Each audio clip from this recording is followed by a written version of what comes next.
The Proletarian Revolution and the Renegade Kautsky. Preface. Kautsky's pamphlet, The Dictatorship of the Proletariat, recently published in Vienna, is a most lucid example of that utter and ignominious bankruptcy of the Second International, about which all honest socialists in all countries have been talking for a long time. The proletarian revolution is now becoming a practical issue in a number of countries, and an examination of Kautsky's renegade sophistries and his complete renunciation of Marxism is therefore essential. First of all, it should be emphasized, however, that the present author has, from the very beginning of the war, repeatedly pointed to Kautsky's rupture with Marxism. A number of articles published between 1914 and 1916 in Social Democrat 1 and Communist 2 issued abroad, dealt with this subject. These articles were afterwards collected and published by the Petrograd Soviet under the title Against the Stream, by G. Zinoviev and N. Lenin, in a pamphlet published in Geneva in 1915 and translated at the same time into German and French. 3. I wrote about Kautskyism as follows. Kautsky, the leading authority in the Second International, is a most typical and striking example of how a verbal recognition of Marxism has led in practice to its conversion into Strufism or anti-Brentanoism. Another example is Plekhanovember. By means of patent sophistry, Marxism is stripped of its revolutionary living spirit. Everything is recognized in Marxism except the revolutionary methods of struggle, the propaganda and preparation of those methods, and the education of the masses in this direction. Kautsky reconciles in an unprincipled way the fundamental idea of social chauvinism, recognition of defense of the fatherland in the present war, with a diplomatic sham concession to the lefts, his abstention from voting for war credits, his verbal claim to be in the opposition, etc. Kautsky, who in 1909 wrote a book on the approaching epoch of revolutions and on the connection between war and revolution, Kautsky, who in 1912 signed the Basel Manifesto on taking revolutionary advantage of the impending war, is outdoing himself in justifying and embellishing social chauvinism and, like Plekhanov, joins the bourgeoisie in ridiculing any thought of revolution and all steps towards the immediate revolutionary struggle. The working class cannot play its world revolutionary role unless it wages a ruthless struggle against this backsliding, spinelessness, subservience to opportunism, and unparalleled vulgarization of the theories of Marxism. Kautskyism is not fortuitous, it is the social product of the contradictions within the Second International, a blend of loyalty to Marxism in word and subordination to opportunism in deed. Again, in my book Imperialism, the latest stage of capitalism, written in 1916 and published in Petrograd in 1917, I examine in detail the theoretical fallacy of all Kautsky's arguments about imperialism. I quoted Kautsky's definition of imperialism. Imperialism is a product of highly developed industrial capitalism. It consists in the striving of every industrial capitalist nation to bring under its control or to annex all large areas of agrarian territory, irrespective of what nations inhabit it. I showed how utterly incorrect this definition was, and how it was adapted to the glossing over of the most profound contradictions of imperialism, and then to reconciliation with opportunism. I gave my own definition of imperialism. Imperialism is capitalism at that stage of development at which the dominance of monopolies in finance capital is established, at which the export of capital has acquired pronounced importance, at which the division of the world among the international trusts has begun, at which the division of all territories of the globe among the biggest capitalist powers has been completed. I show that Kautsky's critique of imperialism is on an even lower plane than the bourgeois Philistine critique. Finally, in August and September 1917, that is, before the proletarian revolution in Russia, I wrote a pamphlet entitled The State and Revolution, the Marxist theory of the state and the tasks of the proletariat in the Revolution. In Chapter 6 of this book, entitled The Vulgarization of Marxism by the Opportunists, I devoted special attention to Kautsky, showing that he had completely distorted Marx's ideas, tailoring them to suit opportunism, and that he had repudiated the revolution in deeds, while accepting it in words. In substance, the chief theoretical mistake Kautsky makes in his pamphlet on the dictatorship of the proletariat lies in those opportunist distortions of Marx's ideas on the state, the distortions which I exposed in detail in my pamphlet, The State and Revolution. These preliminary remarks were necessary, for they show that I openly accuse Kautsky of being a renegade long before the Bolsheviks assumed state power and were condemned by him on that account. How Kautsky turned Marx into a common liberal. The fundamental question that Kautsky discusses in his pamphlet is that of the very essence of proletarian revolution, namely, the dictatorship of the proletariat. This is a question that is of the greatest importance for all countries, especially for the advanced ones, especially for those at war, and especially at the present time. One may say without fear of exaggeration that this is the key problem of the entire proletarian class struggle. It is, therefore, necessary to pay particular attention to it. Kautsky formulates the question as follows: the contrast between the two socialist trends is the contrast between two radically different methods, the dictatorial and the democratic. Let us point out, in passing, that when calling the non-Bolsheviks in Russia, i.e., the Mensheviks 5 socialist revolutionaries, 6 socialists, Kautsky was guided by their name, that is, by a word, and not by the actual place they occupy in the struggle between the proletariat and the bourgeoisie. What a wonderful understanding and application of Marxism, but more of this later. For the moment we must deal with the main point, namely, with Kautsky's great discovery of the fundamental contrast between democratic and dictatorial methods. That is the crux of the matter, that is the essence of Kautsky's pamphlet, and that is such an awful theoretical muddle, such a complete renunciation of Marxism, that Kautsky, it must be confessed, has far excelled Bernstein. The question of the dictatorship of the proletariat is a question of the relation of the proletarian state to the bourgeois state, of proletarian democracy to bourgeois democracy. One would think that this is as plain as a pikestaff. But Kautsky, like a schoolmaster who has become as dry as dust from quoting the same old textbooks on history, persistently turns his back on the 20th century and his face to the 18th century, and for the 100th time, in a number of paragraphs, in an incredibly tedious fashion, choose the old cut over the relation of bourgeois democracy to absolutism and medievalism. It sounds just like he were chewing rags in his sleep, but this means he utterly fails to understand what is what. One cannot help smiling at Kautsky's effort to make it appear that there are people who preach contempt for democracy, p. 11, and so forth. That is the sort of twaddle Kautsky uses to befog and confuse the issue, for he talks like the liberals, speaking of democracy in general, and not of bourgeois democracy. He even avoids using this precise, class term, and, instead, tries to speak about pre-socialist democracy. This windbag devotes almost 1/3 of his pamphlet, 20 pages out of 63, to this twaddle, which is so agreeable to the bourgeoisie, for it is tantamount to embellishing bourgeois democracy, and obscures the question of the proletarian revolution. But, after all, the title of Kautsky's pamphlet is The Dictatorship of the Proletariat. Everybody knows that this is the very essence of Marx's doctrine, and after a lot of irrelevant twaddle Kautsky was obliged to quote Marx's words on the dictatorship of the proletariat. But the way in which he the Marxist did it was simply farcical. Listen to this. This view rests upon a single word of Karl Marx's. This is what Kautsky literally says on page 20. And on page 60, the same thing is repeated even in the form that they opportunely recalled the little word. That is literally what he says, des Idbrechance, about the dictatorship of the proletariat, which Marx once used in 1875 in a letter. Here is Marx's little word: between capitalist and communist society lies the period of the revolutionary transformation of the one into the other. Corresponding to this is also a political transition period, in which the state can be nothing but the revolutionary dictatorship of the proletariat. 7. First of all, to call this classical reasoning of Marx's, which sums up the whole of his revolutionary teaching, a single word and even a little word, is an insult to incomplete renunciation of Marxism. It must not be forgotten that Kautsky knows Marx almost by heart, and, judging by all he has written, he has in his desk, or in his head, a number of pigeon holes in which all that was ever written by Marx is most carefully filed so as to be ready at hand for quotation.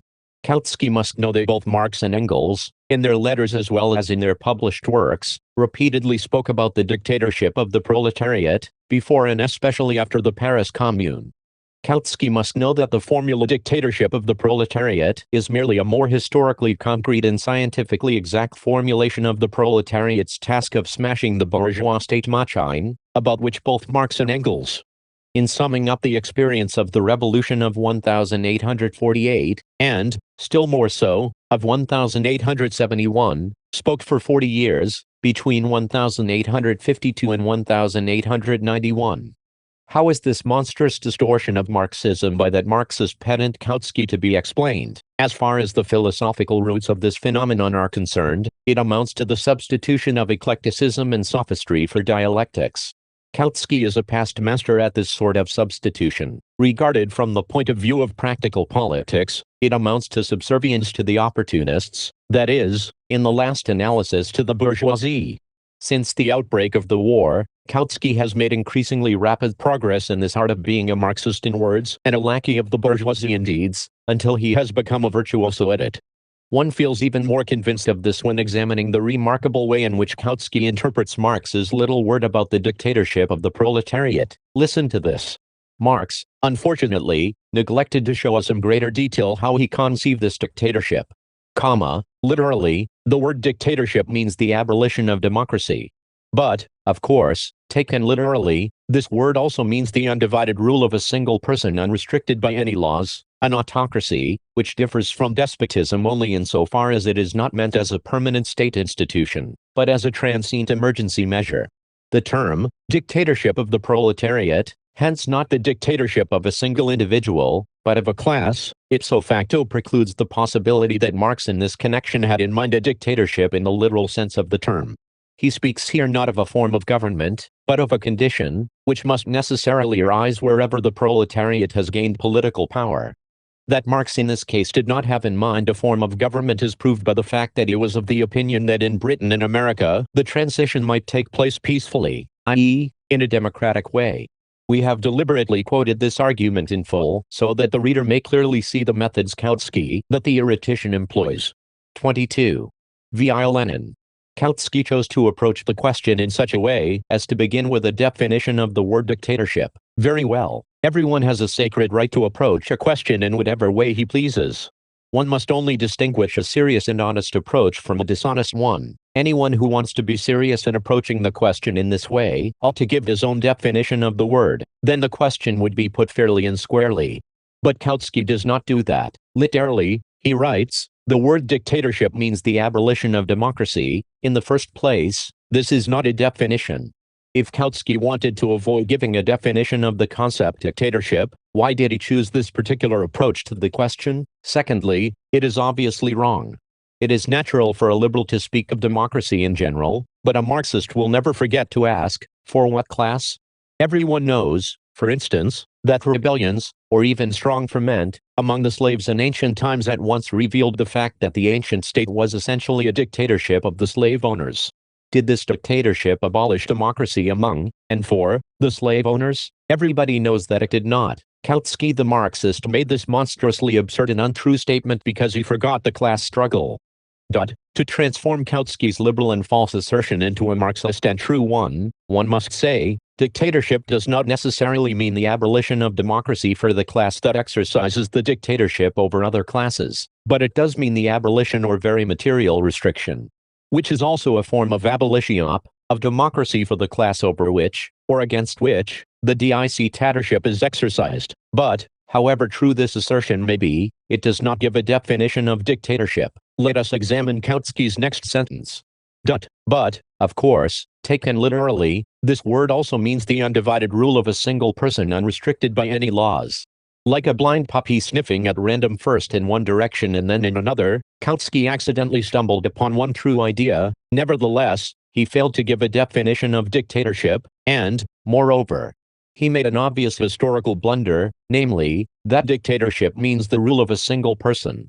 This is even grammatically incorrect, since dictatorship may also be exercised by a handful of persons, or by an oligarchy, or by a class, etc. Kautsky then goes on to point out the difference between dictatorship and despotism, but, although what he says is obviously incorrect, we shall not dwell upon it, as it is wholly irrelevant to the question that interests us.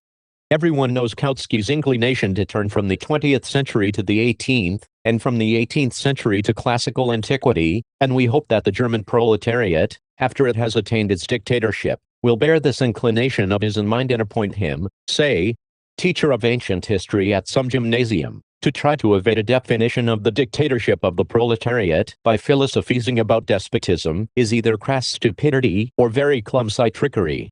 As a result, we find that, Having undertaken to discuss the dictatorship, Kautsky rattled off a great deal of manifest lies, but has given no definition. Yet, instead of relying on his mental faculties, he could have used his memory to extract from pigeonholes all those instances in which Marx speaks of dictatorship.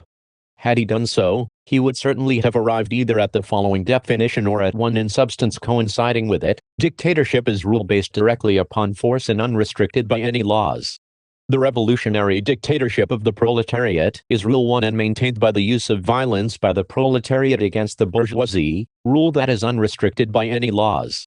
This simple truth, a truth that is as plain as a pikestaff to every class-conscious worker, this truth, which is obvious to every representative of the exploited classes fighting for their emancipation, this truth, which is beyond dispute for every Marxist, has to be extracted by force from the most learned Mr. Kautsky. How is it to be explained? Simply by that spirit of servility with which the leaders of the Second International, who have become contemptible sycophants in the service of the bourgeoisie, are imbued. Kautsky first committed a sleight of hand by proclaiming the obvious nonsense that the word dictatorship, in its literal sense, means the dictatorship of a single person. And then, on the strength of this sleight of hand, he declared that hence Marx's words about the dictatorship of a class were not meant in the literal sense.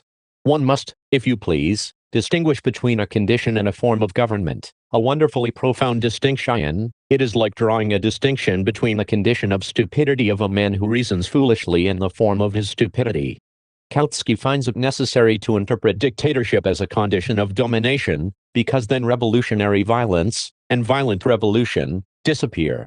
The condition of domination is a condition in which any majority finds itself under democracy. Thanks to such a fraud, revolution happily disappears. The fraud, however, is too crude and will not save Kautsky.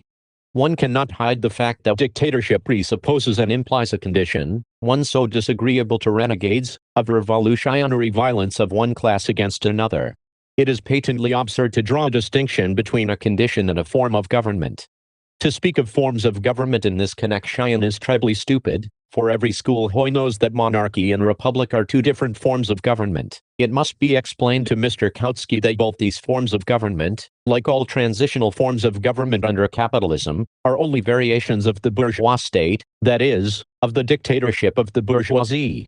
Lastly, to speak of forms of government is not only a stupid, but also a very crude falsification of Marx, who was very clearly speaking here of this or that form or type of state, and not of forms of government. The proletarian revolution is impossible without the forcible destruction of the bourgeois state machine and the substitution for it of a new one which, in the words of Engels, is no longer a state in the proper sense of the word. 8. Because of his renegade position, Kautsky, however, has to befog and belie all this. Look what wretched subterfuges he uses. First subterfuge. That Marx in this case did not have in mind a form of government is proved by the fact that he was of the opinion that in Britain and America the transition might take place peacefully, i.e., in a democratic way. The form of government has absolutely nothing to do with it, for there are monarchies which are not typical of the bourgeois state, such, for instance, as have no military clique, and there are republics which are quite typical in this respect, such, for instance, as have a military clique and a bureaucracy. This is a universally known historical and political fact, and Kautsky cannot falsify it. If Kautsky had wanted to argue in a serious and honest manner, he would have asked himself, are there historical laws relating to revolution which know of no exception? And the reply would have been, no, there are no such laws. Such laws only apply to the typical, to what Marx once termed the ideal, meaning of our age, normal, typical capitalism. Further, was there in the 70s anything which made England and America exceptional in regard to what we are now discussing? It will be obvious to anyone at all familiar with the requirements of science in regard to the problems of history that this question must be put. To fail to put it is tantamount to falsifying science, to engaging in sophistry. And, the question having been put, there can be no doubt as to the reply. The revolutionary dictatorship of the proletariat is violence against the bourgeoisie, and the necessity of such violence is particularly called for, as Marx and Engels have repeatedly explained in detail, by the existence of militarism and a bureaucracy. But it is precisely these institutions that were non-existent in Britain and America in the 70s, when Marx made his observations. They do exist in Britain and in America now. Kautsky has to resort to trickery literally at every step to cover up his apostasy. And note how he inadvertently betrayed his cloven hoof when he wrote, peacefully, i.e., in a democratic way. In defining dictatorship, Kautsky tried his utmost to conceal from the reader the fundamental feature of this concept, namely, revolutionary violence. But now the truth is out, it is a question of the contrast between peaceful and violent revolutions. That is the crux of the matter. Kautsky has to resort to all these subterfuges, sophistries and falsifications only to excuse himself from violent revolution, and to conceal his renunciation of it, his desertion to the side of the liberal labor policy, i.e., to the side of the bourgeoisie. That is the crux of the matter. Kautsky the historian so shamelessly falsifies history that he forgets the fundamental fact that pre-monopoly capitalism, which actually reached its zenith in the 70s, was by virtue of its fundamental economic traits, which found most typical expression in Britain and in America. Distinguished by a, relatively speaking, maximum fondness for peace and freedom. Imperialism, on the other hand, i.e., monopoly capitalism, which finally matured only in the 20th century, is, by virtue of its fundamental economic traits, distinguished by a minimum fondness for peace and freedom, and by a maximum and universal development of militarism. To fail to notice this and discussing the extent to which a peaceful or violent revolution is typical or probable is to stoop to the level of a most ordinary lackey of the bourgeoisie. Second subterfuge. The Paris Commune was a dictatorship of the proletariat, but it was elected by universal suffrage, i.e., without depriving the bourgeoisie of the franchise, i.e., democratically. And Kautsky says triumphantly, the dictatorship of the proletariat was for Marx a condition which necessarily follows from pure democracy, if the proletariat forms the majority. This argument of Kautsky's is so amusing that one truly suffers from a veritable embryo de richesses. Firstly, it is well known that the flower, the general staff, the upper sections of the bourgeoisie, had fled from Paris to Versailles. In Versailles there was the socialist Louis Blanc, which, by the way, proves the falsity of Kautsky's assertion that all trends of socialism took part in the Paris Commune. Is it not ridiculous to represent the division of the inhabitants of Paris into two belligerent camps, one of which embraced the entire militant and politically active section of the bourgeoisie, as pure democracy with universal suffrage? Secondly, the Paris Commune waged war against Versailles as the workers' government of France against the bourgeois government. What have pure democracy and universal suffrage to do with it, when Paris was deciding the fate of France? When Marx expressed the opinion that the Paris Commune had committed a mistake in failing to seize the bank, which belonged to the whole of France, did he not proceed from the principles and practice of pure democracy? In actual fact, it is obvious that Kautsky is writing in a country where the police forbid people to laugh in crowds, otherwise Kautsky would have been killed by ridicule. Thirdly, I would respectfully remind Mr. Kautsky, who has Marx and Engels off pat, of the following appraisal of the Paris Commune given by Engels from the point of view of pure democracy. Have these gentlemen ever seen a revolution? A revolution is certainly the most authoritarian thing there is. It is an act whereby one part of the population imposes its will upon the other by means of rifles, bayonets and cannon, all of which are highly authoritarian means. And the victorious party must maintain its rule by means of the terror which its arms inspire in the reactionaries. Would the Paris Commune have lasted more than a day if it had not used the authority of the armed people against the bourgeoisie? Cannot we, on the contrary, blame it for having made too little use of that authority?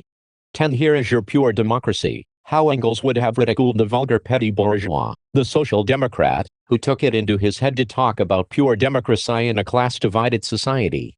But that's enough. It is impossible to enumerate all Kautsky's various absurdities, since every phrase he utters is a bottomless pit of apostasy. Marx and Engels analyzed the Paris Commune in a most detailed manner and showed that its merit lay in its attempt to break up the ready-made state machinery. 11. Marx and Engels considered this conclusion to be so important that this was the only amendment they introduced in 1872 into the obsolete program of the Communist Manifesto. 12.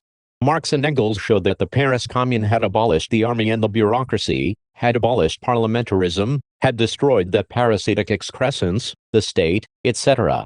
But the sage Kautsky, donning his nightcap, repeats the fairy tale about pure democracy, which has been told 1,000 times by liberal professors. No wonder Rosa Luxemburg declared, on August 4, 1914, that German social democracy was a stinking corpse. 13. Third subterfuge. When we speak of the dictatorship as a form of government, we cannot speak of the dictatorship of a class, since a class, as we have already pointed out, can only rule but not govern. It is organizations or parties that govern. That is a muddle, a disgusting muddle, Mr. Muddle-headed counselor. Dictatorship is not a form of government. That is ridiculous nonsense, and Marx does not speak of the form of government, but of the form or type of state. That is something altogether different, entirely different. It is altogether wrong, too, to say that a class cannot govern. Such an absurdity could only have been uttered by a parliamentary cretin, who sees nothing but bourgeois parliaments and notices nothing but ruling parties. Any European country will provide Kautsky with examples of government by a ruling class, for instance, by the landowners in the Middle Ages, in spite of their insufficient organization. To sum up, Kautsky has in a most unparalleled manner distorted the concept dictatorship of the proletariat, and has turned Marx into a common liberal, that is, he himself has sunk to the level of a liberal who utters banal phrases about pure democracy, embellishing and glossing over the class content of bourgeois democracy, and shrinking, above all, from the use of revolutionary violence by the oppressed class. By so interpreting the concept revolutionary dictatorship of the proletariat as to expunge the revolutionary violence of the oppressed class against its oppressors, Kautsky has beaten the world record in the liberal distortion of Marx. The renegade Bernstein has proved to be a mere puppy compared with the renegade Kautsky. Bourgeois and proletarian democracy. The question which Kautsky has so shamelessly muddled really stands as follows. If we are not to mock at common sense and history, it is obvious that we cannot speak of pure democracy as long as different classes exist. We can only speak of class democracy. Pure democracy is the mendacious phrase of a liberal who wants to fool the workers. History knows of bourgeois democracy which takes the place of feudalism, and of proletarian democracy which takes the place of bourgeois democracy. When Kautsky devotes dozens of pages to proving the truth that bourgeois democracy is progressive compared with medievalism, and that the proletariat must unfailingly utilize it in its struggle against the bourgeoisie, that in fact is just liberal twaddle intended to fool the workers. This is a truism, not only for educated Germany, but also for uneducated Russia. Kautsky is simply throwing learned dust in the eyes of the workers when, with a pompous mien, he talks about Wheatling and the Jesuits of Paraguay and many other things, in order to avoid telling about the bourgeois essence of modern, i.e., capitalist, democracy. Kautsky takes from Marxism what is acceptable to the liberals, to the bourgeoisie, and discards, passes over in silence, glosses over all that in Marxism which is unacceptable to the bourgeoisie. That is why Kautsky, by virtue of his objective position and irrespective of what his subjective convictions may be, inevitably proves to be a lackey of the bourgeoisie. Bourgeois democracy, although a great historical advance in comparison with medievalism, always remains, and under capitalism is bound to remain, restricted, truncated, false and hypocritical, a paradise for the rich and a snare and deception for the exploited, for the poor. It is this truth, which forms a most essential part of Marx's teaching, that Kautsky the Marxist has failed to understand. On this, the fundamental issue, Kautsky offers delights for the bourgeoisie instead of a scientific criticism of those conditions which make every bourgeois democracy a democracy for the rich. Let us first remind the most learned Mr. Kautsky of the theoretical propositions of Marx and Engels, which that pedant has so disgracefully forgotten, and then explain the matter as popularly as possible. Not only the ancient and feudal, but also the modern representative state is an instrument of exploitation of wage labor by capital. 14 As, therefore, the state is only a transitional institution which is used in the struggle, in the revolution, to hold down one's adversaries by force. It is sheer nonsense to talk of a free people's state, so long as the proletariat still needs the state. It does not need it in the interest of freedom, but in order to hold down its adversaries, and as soon as it becomes possible to speak of freedom the state as such ceases to exist. In reality, however, the state is nothing but a machine for the oppression of one class by another, and indeed in the democratic republic no less than in the monarchy. Engels, Introduction to The Civil War in France by Marx. Universal suffrage is the gauge of the maturity of the working class. It cannot and never will be anything more in the present-day state. Engels, in his work on the state. Mr. Kautsky very tediously chews over the cut in the first part of this proposition, which is acceptable to the bourgeoisie. But the second part, which we have italicized and which is not acceptable to the bourgeoisie, the renegade Kautsky passes over in silence. The commune was to be a working, not a parliamentary, body, executive and legislative at the same time. Instead of deciding once in 3 or 6 years which member of the ruling class was to represent and suppress the people in parliament, universal suffrage was to serve the people, constituted in communes. As individual suffrage serves every other employer in the search for workers, foremen and accountants for his business. Every one of these propositions, which are excellently known to the most learned Mr. Kautsky, is a slap in his face and lays bare his apostasy. Nowhere in his pamphlet does Kautsky reveal the slightest understanding of these truths. His whole pamphlet is a sheer mockery of Marxism. Take the fundamental laws of modern states, take their administration, take freedom of assembly, freedom of the press, or equality of all citizens before the law, and you will see at every turn evidence of the hypocrisy of bourgeois democracy, with which every honest and class-conscious worker is familiar. There is not a single state, however democratic, which has no loopholes or reservations in its constitution guaranteeing the bourgeoisie the possibility of dispatching troops against the workers, of proclaiming martial law, and so forth, in case of a violation of public order. And actually in case the exploited class violates its position of slavery and tries to behave in a non-slavish manner. Kautsky shamelessly embellishes bourgeois democracy and omits to mention, for instance, how the most democratic and republican bourgeoisie in America or Switzerland deal with workers on strike. The wise and learned Kautsky keeps silent about these things. That learned politician does not realize that to remain silent on this matter is despicable. He prefers to tell the workers nursery tales of the kind that democracy means protecting the minority. It is incredible, but it is a fact. In the year of our Lord 1918, in the 5th year of the world imperialist slaughter and the strangulation of internationalist minorities in all democracies of the world, the learned Mr. Kautsky sweetly, very sweetly, sings the praises of protection of the minority. Those who are interested may read this on page 15 of Kautsky's pamphlet. And on page 16 this learned individual tells you about the Whigs and Tories 15 in England in the 18th century. What wonderful erudition, what refined servility to the bourgeoisie, what civilized belly-crawling before the capitalists and bootlicking. If I were Krupp or Schiederman, or Clemenceau or Naudel, I would pay Mr. Kautsky millions, reward him with Judas kisses, praise him before the workers and urge socialist unity with honorable men like him. To write pamphlets against the dictatorship of the proletariat, to talk about the Whigs and Tories in England in the 18th century, to assert that democracy means protecting the minority, and remain silent about pogroms against internationalists in the Democratic Republic of America, isn't this rendering lackey service to the bourgeoisie? The learned Mr. Kautsky has forgotten, accidentally forgotten, probably, a trifle, namely, that the ruling party in a bourgeois democracy extends the protection of the minority only to another bourgeois party, while the proletariat, on all serious, profound and fundamental issues, gets martial law or pogroms.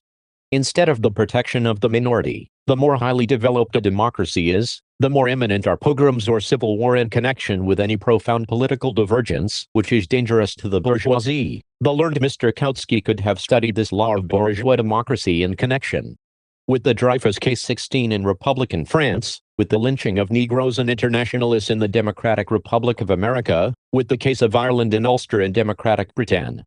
17 with the baiting of the Bolsheviks and the staging of pogroms against them in April 1917, in the Democratic Republic of Russia. I have purposely chosen examples not only from wartime but also from pre-war time, peacetime. But mealy-mouthed Mr. Kautsky prefers to shut his eyes to these facts of the 20th century, and instead to tell the workers wonderfully new, remarkably interesting, unusually edifying and incredibly important things about the Whigs and Tories of the 18th century. Take the bourgeois parliament. Can it be that the learned Kautsky has never heard that the more highly democracy is developed, the more the bourgeois parliaments are subjected by the stock exchange and the bankers? This does not mean that we must not make use of bourgeois parliament. 18 But it does mean that only a liberal can forget the historical limitations and conventional nature of the bourgeois parliamentary system, as Kautsky does. Even in the most democratic bourgeois state, the oppressed people at every step encounter the crying contradiction between the formal equality proclaimed by the democracy of the capitalists and the thousands of real limitations and subterfuges, which turn the proletarians into wage slaves. It is precisely this contradiction that is opening the eyes of the people to the rottenness, mendacity and hypocrisy of capitalism. It is this contradiction that the agitators and propagandists of socialism are constantly exposing to the people, in order to prepare them for revolution. And now that the era of revolution has begun, Kautsky turns his back upon it and begins to extol the charms of moribund bourgeois democracy. Proletarian democracy, of which Soviet government is one of the forms, has brought a development and expansion of democracy unprecedented in the world, for the vast majority of the population, for the exploited and working people.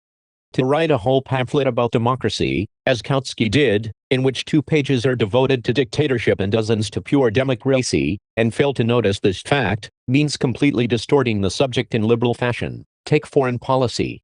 In no bourgeois state, not even in the most democratic, is it conducted openly. The people are deceived everywhere, and in democratic France, Switzerland, America and Britain, this is done on an incomparably wider scale and in an incomparably subtler manner than in other countries. The Soviet government has torn the veil of mystery from foreign policy in a revolutionary manner. Kautsky has not noticed this. He keeps silent about it, although in the era of predatory wars and secret treaties for the division of spheres of influence this is of cardinal importance, for on it depends the question of peace, the life and death of tens of millions of people. Take the structure of the state. Kautsky picks at all manner of trifles, down to the argument that under the Soviet constitution elections are indirect, but he misses the point. He fails to see the class nature of the state apparatus, of the machinery of state. Under bourgeois democracy the capitalists, by thousands of tricks, which are the more artful and effective the more pure democracy is developed, drive the people away from administrative work, from freedom of the press, freedom of assembly, etc. The Soviet government is the first in the world to enlist the people, specifically the exploited people, in the work of administration. The working people are barred from participation in bourgeois parliaments by thousands of obstacles, and the workers know and feel, see and realize perfectly well that the bourgeois parliaments are institutions alien to them, instruments for the oppression of the workers by the bourgeoisie, institutions of a hostile class, of the exploiting minority. The Soviets are the direct organization of the working and exploited people themselves, which helps them to organize and administer their own state in every possible way. And in this it is the vanguard of the working and exploited people, the urban proletariat, that enjoys the advantage of being best united by the large enterprises. It is easier for it than for all others to elect and exercise control over those elected. The Soviet form of organization automatically helps to unite all the working and exploited people around their vanguard, the proletariat. The old bourgeois apparatus, the bureaucracy, the privileges of wealth, of bourgeois education, of social connections, etc. All this disappears under the Soviet form of organization. Freedom of the press ceases to be hypocrisy, because the printing plants and stocks of paper are taken away from the bourgeoisie. The same thing applies to the best buildings, the palaces, the mansions and manor houses. Soviet power took thousands upon thousands of these best buildings from the exploiters at one stroke, and in this way made the right of assembly, without which democracy is a fraud, 1,000,000 times. Pacific kakamik makaki tapi. Poji maybe pam, koetak. HJLEHWHB. Pojidap KFL Pebljikma. Bifahul Kaytc Kaler. More accessible to the workers and peasants at a time when life is seething, and it is necessary to be able very quickly to more democratic for the people. Indirect elections to non-local Soviets make it easier to hold congresses of Soviets. They make the entire apparatus less costly, more flexible. Proletarian democracy is 1,000,000 times more democratic than any bourgeois democracy. Soviet power is 1,000,000 times more democratic than the most democratic bourgeois republic. To fail to see this one must either deliberately serve the bourgeoisie, or be politically as dead as a doornail, unable to see real life from behind the dusty pages of bourgeois books, be thoroughly imbued with bourgeois democratic prejudices, and thereby objectively convert oneself into a lackey of the bourgeoisie. To fail to see this one must be incapable of presenting the Xian from the point of view of the oppressed classes. Is there a single country in the world, even among the most democratic bourgeois countries, in which the average rank and file worker, the average rank and file farm laborer, or village semi-proletarian generally, enjoys anything approaching such liberty of holding meetings in the best buildings? Such liberty of using the largest printing plants and biggest stocks of paper to express his ideas and to defend his interests, such liberty of promoting men and women of his own class to administer and to knock into shape the state, as in Soviet Russia, it is ridiculous to think that Mr. Kautsky could find in any country even 1 out of 1,000 of well-informed workers or farm laborers who would have any doubts as to the reply. Instinctively, from hearing fragments of admissions of the truth in the bourgeois press, the workers of the whole world sympathize with the Soviet Republic precisely because they regard it as a proletarian democracy, a democracy for the poor, and not a democracy for the rich that every bourgeois democracy, even the best, actually is. We are governed by bourgeois bureaucrats, by bourgeois members of parliament, by bourgeois judges. Such is the simple, obvious and indisputable truth which tens and hundreds of millions of people belonging to the oppressed classes in all bourgeois countries, including the most democratic, know from their own experience, feel and realize every day. In Russia, however, the bureaucratic machine has been completely smashed, razed to the ground, the old judges have all been sent packing, the bourgeois parliament has been dispersed. This fact alone is enough for, and far more accessible representation has been given to the workers and peasants. Their Soviets have replaced the bureaucrats, or their Soviets have been put in control of the bureaucrats, and their Soviets have been authorized to elect the judges. This fact alone is enough for all the oppressed classes to recognize that Soviet power, i.e., the present form of the dictatorship of the proletariat, is a million times more democratic than the most democratic bourgeois republic.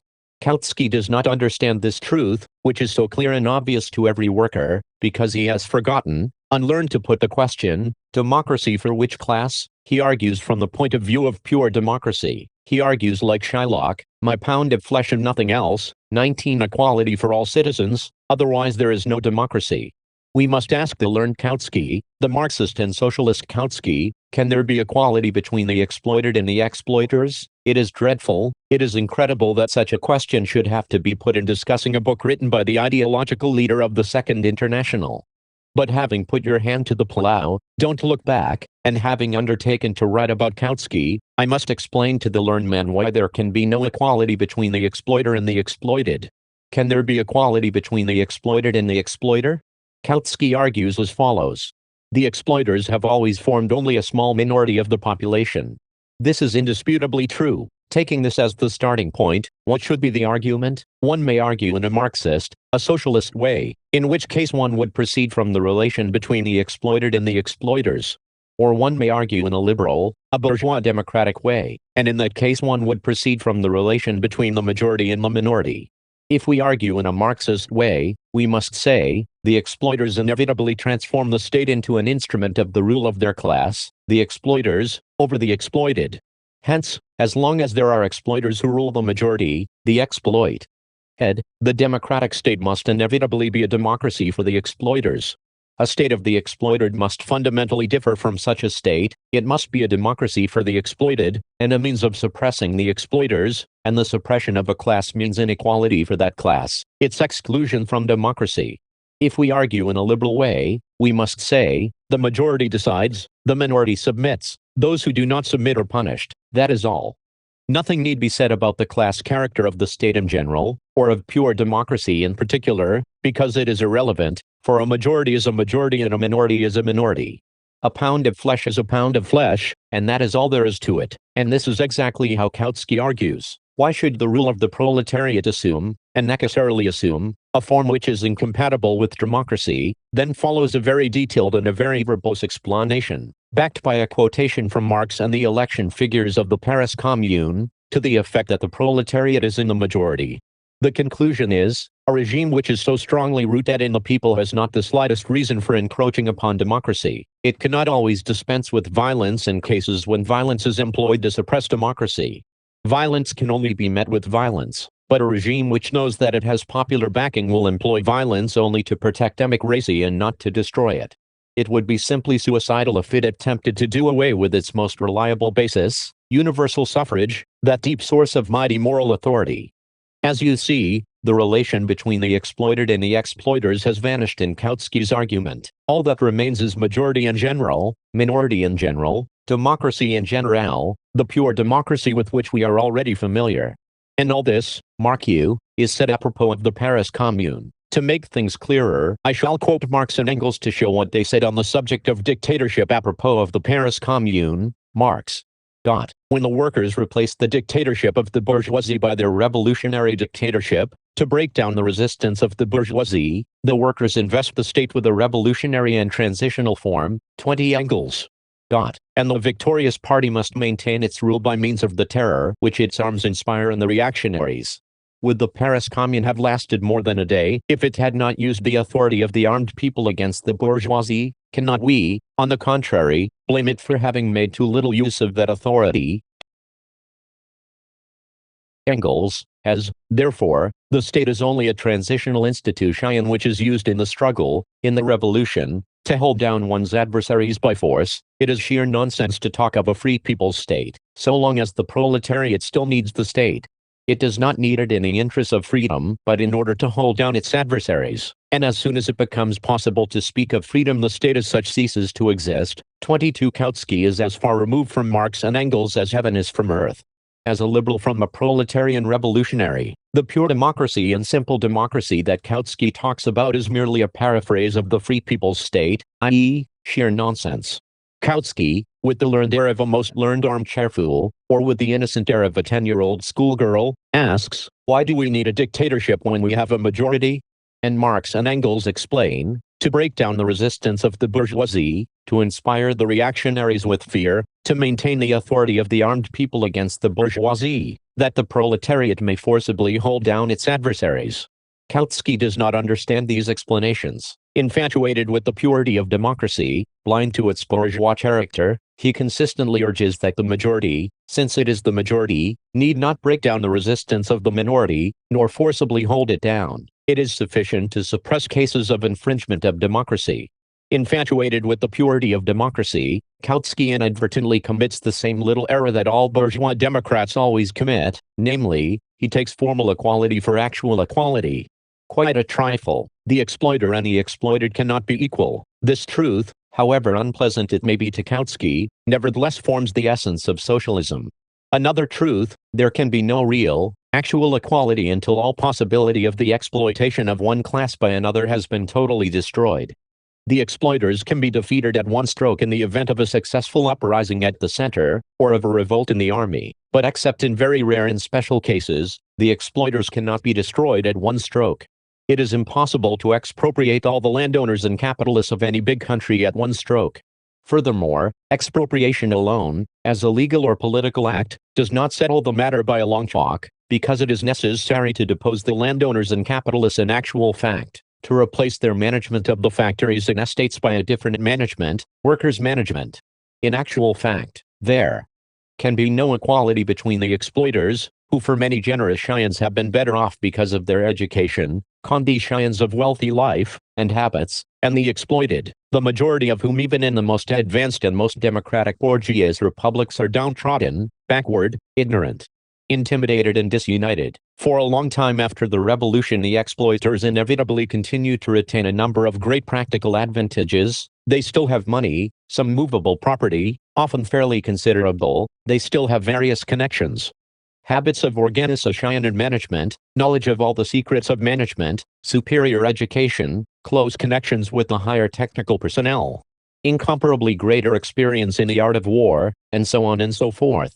If the exploiters are defeated in one country only, and this, of course, is typical, since a simultaneous revolution in a number of countries is a rare exception, they still remain stronger than the exploited, for the international connections of the exploiters are enormous.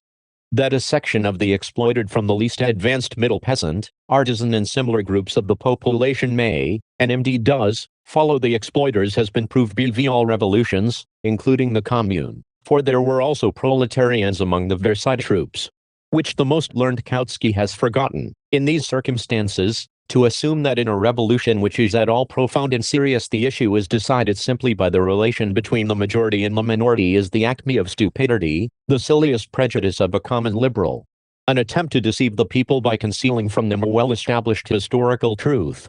This historical truth is that in every profound revolution, the prolonged, stubborn and desperate resistance of the exploiters, who for a number of years retain important practical advantages over the exploited, is the rule. Never, except in the sentimental fantasies of the sentimental fool Kautsky, will the exploiters submit to the decision of the exploited majority without trying to make use of their advantages in a last-desperate battle, or series of battles. The transition from capitalism to communism takes an entire historical epoch. Until this epoch is over, the exploiters inevitably cherish the hope of restoration, and this hope turns into attempts at restoration. After their first serious defeat, the overthrown exploiters, who had not expected their overthrow, never believed it possible, never conceded the thought of it, throw themselves with energy grown tenfold, with furious passion and hatred grown 100-fold, into the battle for the recovery of the paradise, of which they were deprived, on behalf of their families, who had been leading such a sweet and easy life, and whom now the common herd is condemning to ruin and destitution. In the train of the capitalist exploiters follow the wide sections of the petty bourgeoisie, with regard to whom decades of historical experience of all countries testify that they vacillate and hesitate, one day marching behind the proletariat and the next day taking fright at the difficulties of the revolution. That they become panic-stricken at the first defeat or semi-defeat of the workers, grow nervous, run about aimlessly, snivel, and rush from one camp into the other, just like our Mensheviks and socialist revolutionaries. In these circumstances, in an epoch of desperately acute war, when history presents the question of whether age-old and thousand-year-old privileges are to be or not to be, at such a time to talk about majority and minority, about pure democracy, about dictatorship being unnecessary, and about equality between the exploiter and the exploited, what infinite stupidity and abysmal philistinism are needed for this. However, during the decades of comparatively peaceful capitalism between 1871 and 1914, the Augean stables 23 of philistinism, imbecility, and apostasy accumulated in the socialist parties which were adapting themselves to opportunism. The reader will probably have noticed that Kautsky, in the passage from his pamphlet quoted above, speaks of an attempt to encroach upon universal suffrage, calling it, by the way, a deep source of mighty moral authority, whereas Engels, apropos of the same Paris Commune and the same question of dictatorship, spoke of the authority of the armed people against the bourgeoisie, a very characteristic difference between the Philistines and the revolutionaries' views on authority. It should be observed that the question of depriving the exploiters of the franchise is a purely Russian question, and not a question of the dictatorship of the proletariat in general. Had Kautsky, casting aside hypocrisy, entitled his pamphlet against the Bolsheviks, the title would have corresponded to the contents of the pamphlet, and Kautsky would have been justified in speaking bluntly about the franchise. But Kautsky wanted to come out primarily as a theoretician. He called his pamphlet The Dictatorship of the Proletariat, in general. He speaks about the Soviets and about Russia specifically only in the second part of the pamphlet, beginning with the 6th paragraph. The subject dealt with in the first part is democracy and dictatorship in general. In speaking about the franchise, Kautsky betrayed himself as an opponent of the Bolsheviks, who does not care a brass farthing for theory. For theory, i.e., the reasoning about the general class foundations of democracy and dictatorship, ought to deal not with a special question, such as the franchise, but with the general question of whether democracy can be preserved for the rich, for the exploiters in the historical period of the overthrow of the exploiters and the replacement of their state by the state of the exploited. That is the way, the only way, a theoretician can present the question. We know the example of the Paris Commune. We know all that was said by the founders of Marxism in connection with it and in reference to it. On the basis of this material I examined, for instance, the question of democracy and dictatorship in my pamphlet, The State and Revolution, written before the October Revolution. One did not say anything at all about restricting the franchise. And it must be said now that the question of restricting the franchise is a nationally specific and not a general question of the dictatorship. One must approach the question of restricting the franchise by studying the specific conditions of the Russian Revolution and the specific path of its development. This will be done later on in this pamphlet. It would be a mistake, however, to guarantee in advance that the impending proletarian revolutions in Europe will all, or the majority of them, be necessarily accompanied by restriction of the franchise for the bourgeoisie. It may be so. After the war and the experience of the Russian Revolution, it probably will be so, but it is not absolutely necessary for the exercise of the dictatorship. It is not an indispensable characteristic of the logical concept dictatorship. It does not enter as an indispensable condition in the historical and class concept dictatorship. The indispensable characteristic, the necessary condition of dictatorship is the forcible suppression of the exploiters as a class, and, consequently, the infringement of pure democracy, i.e., of equality and freedom, in regard to that class. This is the way, the only way, the question can be put theoretically, and by failing to put the question thus, Kautsky has shown that he opposes the Bolsheviks not as a theoretician, but as a sycophant of the opportunists and the bourgeoisie. In which countries, and given what national features of capitalism, democracy for the exploiters will be in one or another form restricted, infringed upon, is a question of the specific national features of this or that capitalism, of this or that revolution. The theoretical question is different. Is the dictatorship of the proletariat possible without infringing democracy in relation to the exploiting class? It is precisely this question, the only theoretically important and essential one, that Kautsky has evaded. He has quoted all sorts of passages from Marx and Engels, except those which bear on this question, and which I quoted above. Kautsky talks about anything you like, about everything that is acceptable to liberals and bourgeois Democrats, and does not go beyond their circle of ideas, but he does not talk about the main thing, namely, the fact that the proletariat cannot achieve victory without breaking the resistance of the bourgeoisie, without forcibly suppressing its adversaries, and that, where there is forcible suppression, where there is no freedom, there is, of course, no democracy. This Kautsky has not understood.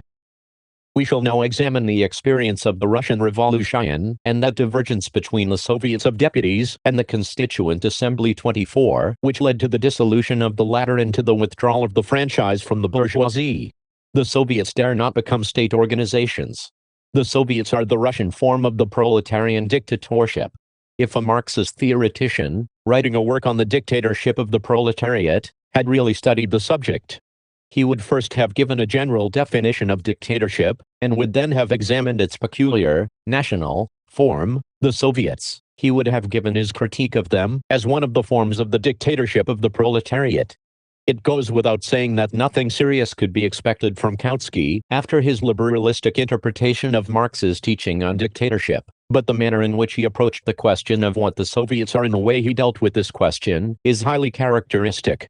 The Soviets, he says, recalling their rise in 1905, created the most all-embracing form of proletarian organization, for it embraced all the wage workers. In 1905 they were only local bodies, in 1917 they became a national organization. The Soviet form of organization, Kautsky continues, already has a great and glorious history behind it, and it has a still mightier future before it, and not in Russia alone. It appears that everywhere the old methods of the economic and political struggle of the proletariat are inadequate against the gigantic economic and political forces which finance capital has at its disposal. These old methods cannot be discarded, they are still indispensable for normal times, but from time to time tasks arise which they cannot cope with. Tasks that can be accomplished successfully only as a result of a combination of all the political and economic instruments of force of the working class. Then follows a reasoning on the mass strike and on trade union bureaucracy, which is no less necessary than the trade unions, being useless for the purpose of directing the mighty mass battles that are more and more becoming a sign of the times. Thus, Kautsky concludes, the Soviet form of organization is one of the most important phenomena of our time. It promises to acquire decisive importance in the great decisive battles between capital and labor towards which we are marching. But are we entitled to demand more of the Soviets? The Bolsheviks, after the November Revolution 1917, secured in conjunction with the left socialist revolutionaries a majority in the Russian Soviets of Workers' Deputies, and after the dispersion of the Constituent Assembly, they set out to transform the Soviets from a combat organization of one class, as they had been up to then, into a state organization. They destroyed the democracy which the Russian people had won in the March Revolution. In line with this, the Bolsheviks have ceased to call themselves Social Democrats. They call themselves Communists. Those who are familiar with Russian Menshevik literature will at once see how slavishly Kautsky copies Mordov, Axelrod, Stein and Company. Yes, slavishly, because Kautsky ridiculously distorts the facts in order to pander to Menshevik prejudices. Kautsky did not take the trouble, for instance, to ask his informants when the questions of changing the name of the Bolsheviks to Communists and of the significance of the Soviets as state organizations were first raised. Had Kautsky made this simple inquiry he would not have penned these ludicrous lines, for both these questions were raised by the Bolsheviks in April, 1917, for example, in my theses of April 4, 1917, 25 i.e., long before the Revolution of October, 1917. But Kautsky's argument, which I have just quoted in full, represents the crux of the whole question of the Soviets. The crux is, should the Soviets aspire to become state organizations? In April 1917, the Bolsheviks put forward the slogan, "All power to the Soviets," and at the Bolshevik Party conference held in The same month they declared they were not satisfied with the bourgeois parliamentary republic but demanded a workers' and peasants' republic of the Paris Commune or Soviet type, or should the Soviets not strive for this, refrain from taking power into their hands, refrain from becoming state organizations and remain the combat organizations of one class? Kautsky slavishly repeats Mardov's words, picks out fragments of the theoretical controversy between the Bolsheviks and the Mensheviks, and uncritically and senselessly transplants them to the general theoretical and general European field. The result is such a hodgepodge as to provoke Homeric laughter in every class-conscious Russian worker had he read these arguments of Kautsky's. When we explain what the question at issue is, every worker in Europe will greet Kautsky with similar laughter.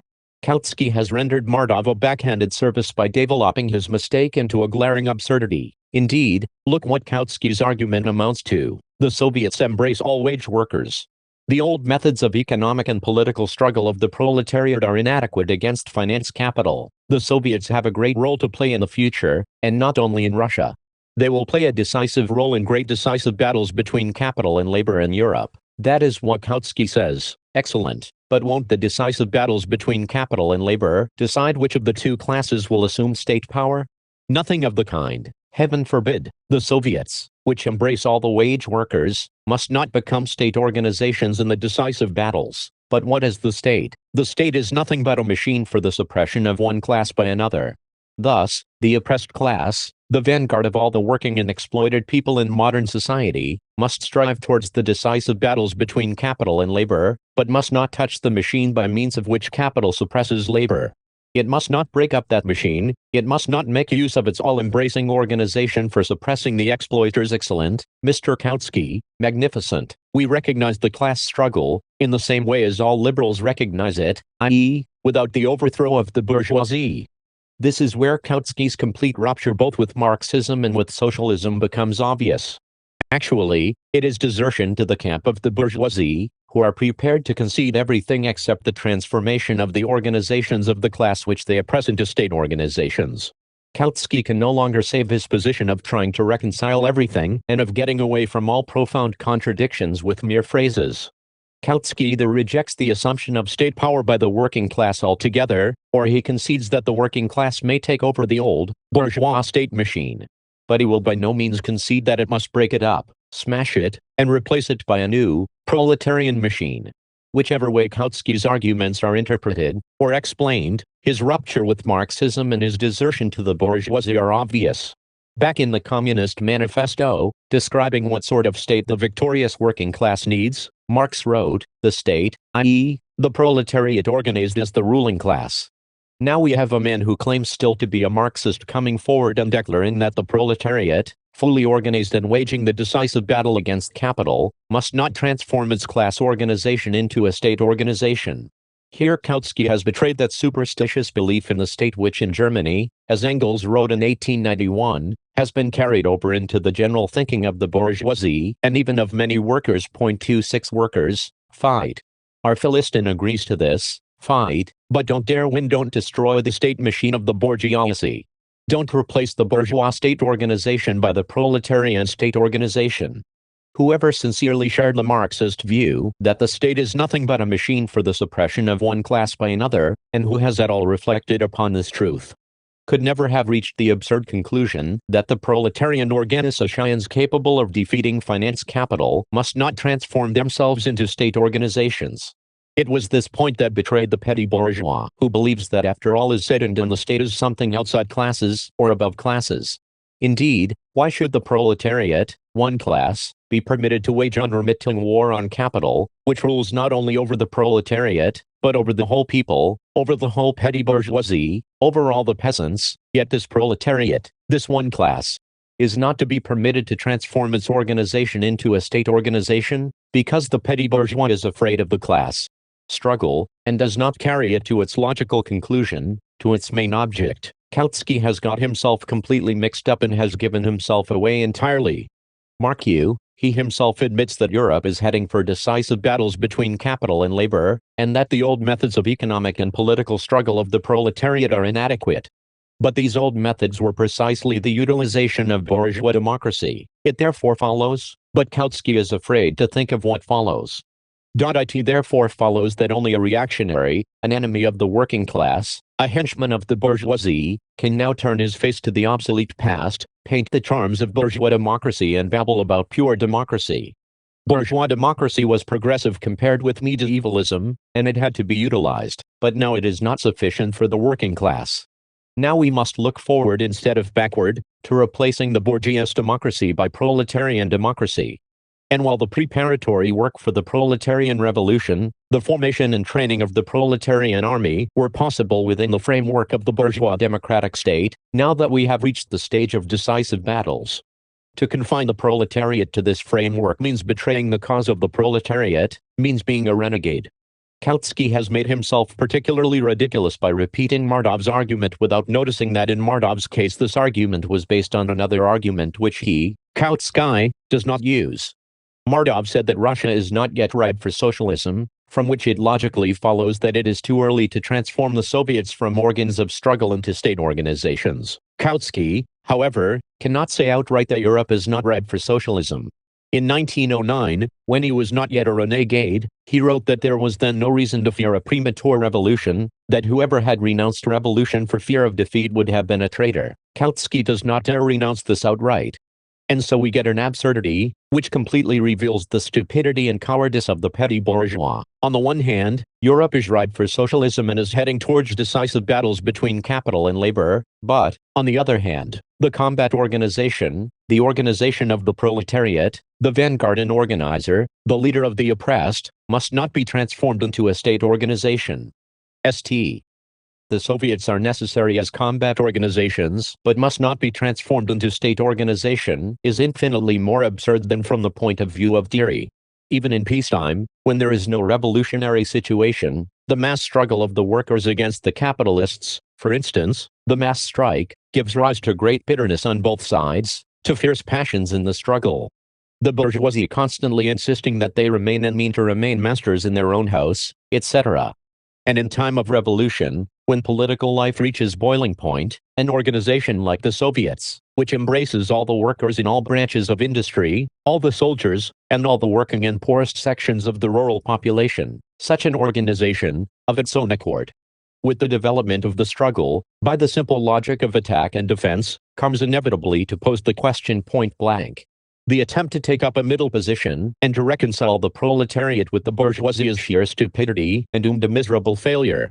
That is what happened in Russia to the preachings of Mordov and other Mensheviks, and that will inevitably happen in Germany and other countries if the Soviets succeed in developing on any wide scale, manage to unite and strengthen. To say to the Soviets, fight, but don't take all state power into your hands, don't become state organizations, is tantamount to preaching class collaboration and social peace between the proletariat and the bourgeoisie. It is ridiculous even to think that such a position in the midst of fierce struggle could lead to anything but ignominious failure. But it is Kautsky's everlasting fate to sit between two stools. He pretends to disagree with the opportunists on everything in theory, but in practice he agrees with them on everything essential. The Constituent Assembly in the Soviet Republic. The question of the Constituent Assembly and its dispersal by the Bolsheviks is the crux of Kautsky's entire pamphlet.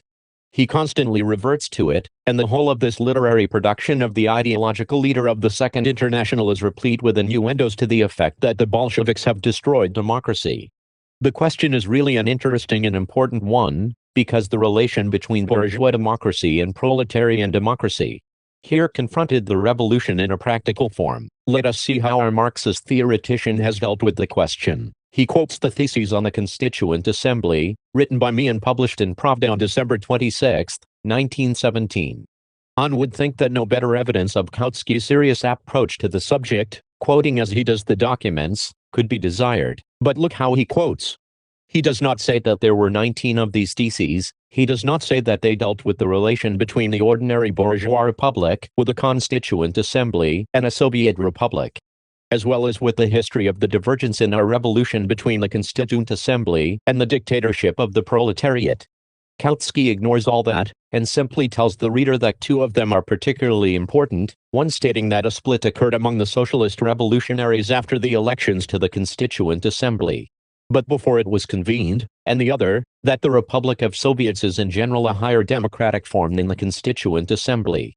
Only from this third thesis does Kautsky quote a part in full, namely, the following passage: "The Republic of Soviets is not only a higher type of democratic institution, but is the only form capable of securing the most painless transition to socialism." After quoting these words, Kautsky, with magnificent irony, exclaims, "It is a pity that this conclusion was arrived at only after the Bolsheviks found themselves in the minority in the Constituent Assembly. Before that no one had demanded it more vociferously than Lenin." This is literally what Kautsky says on page 31 of his book. It is positively a gem. Only a sycophant of the bourgeoisie could present the question in such a false way as to give the reader the impression that all the Bolsheviks talk about a higher type of state was an invention which saw light of day after they found themselves in the minority in the Constituent Assembly.